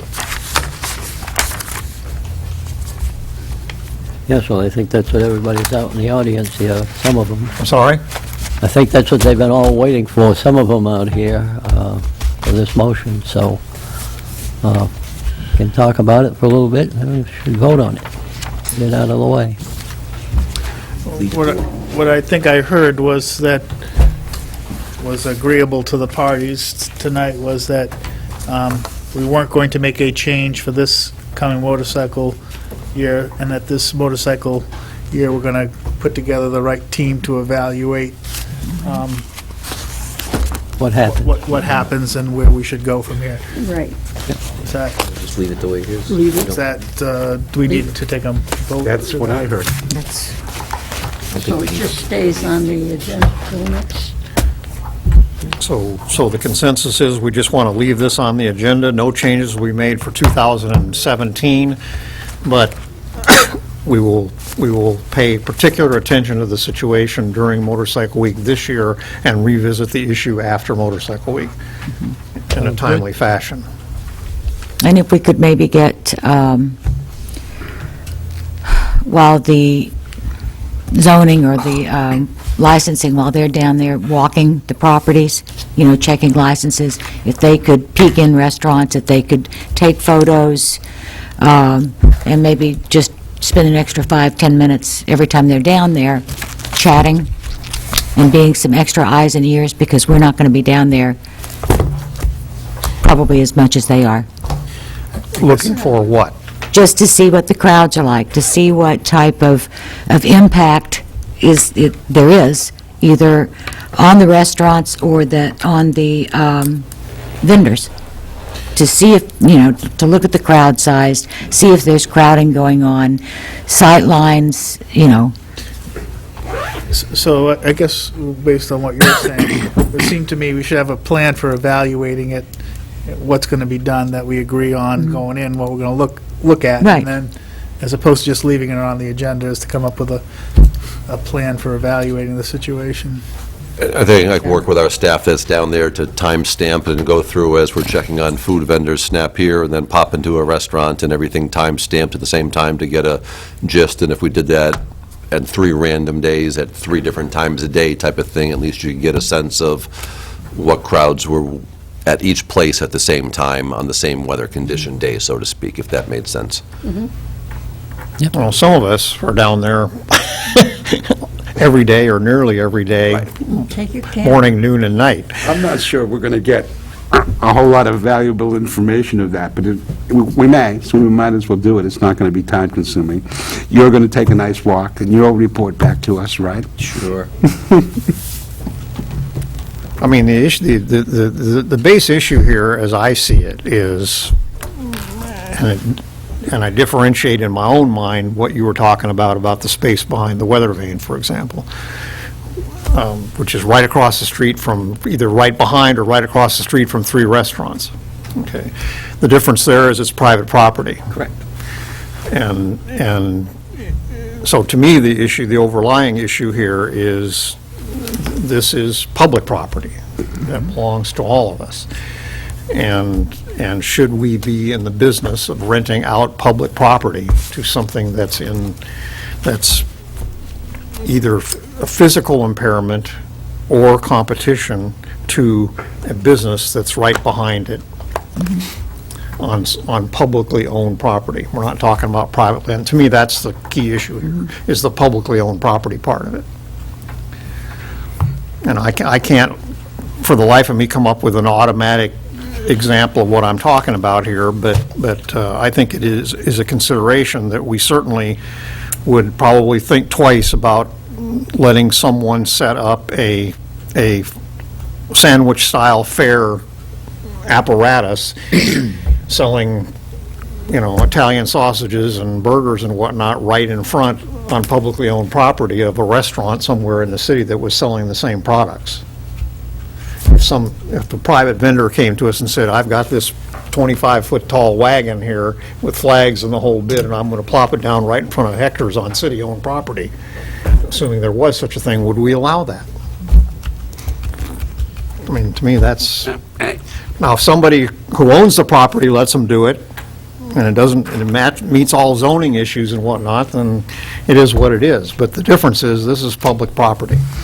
Yeah, I don't want to get into that debate tonight. So I would urge everybody, we can have staff do it, but I would urge all of you to go down there and take a look at it. I know Counselor Hamel already has, probably the rest of you have My not. leather's out. Get your leathers out, we'll get you Right down on the there. bike, how's that? Or get somebody to take the proper pictures and whatnot, so you can get an idea of what it looks like. That might be a great idea. And that area there has had a checkered history anyway, because how many years do we have to go back? Not more than 2, I don't think, when we had a war between the 2 food vendors. Because the far north vendor came in and set up this fair, trailer thing, and all the next guy had was a card table, basically. And they were mad about that and complaining about that they were exceeding the dimensional limits and whatnot. So the 2 food vendors were at war there for a while. This is not more than 2-3 years ago Right. when that happened. And so now what's happened is the second vendor is now trying to match the first vendor in how garish can we make this to attract attention so the attention doesn't go to the next guy. Okay. Moving on. And that corner is getting to look like the Sandwich Fair. Okay, anything else? I move we adjourn. Counselor Bolduc moves for adjournment. Is there a second? No consular comments? Counselor Bear, No, I haven't. you don't want to second that motion? She wants a non-public. She wants a non-public. say Who yes, wants to Brenda. second the Yes, I motion? would. Counselor Hamel seconds the motion. All those in favor of adjournment, please say aye. Aye. Any opposed? Motion carries. We are adjourned. Thank you. You have to show me the specifics of how to get the page number. Guess which side you're on. I know.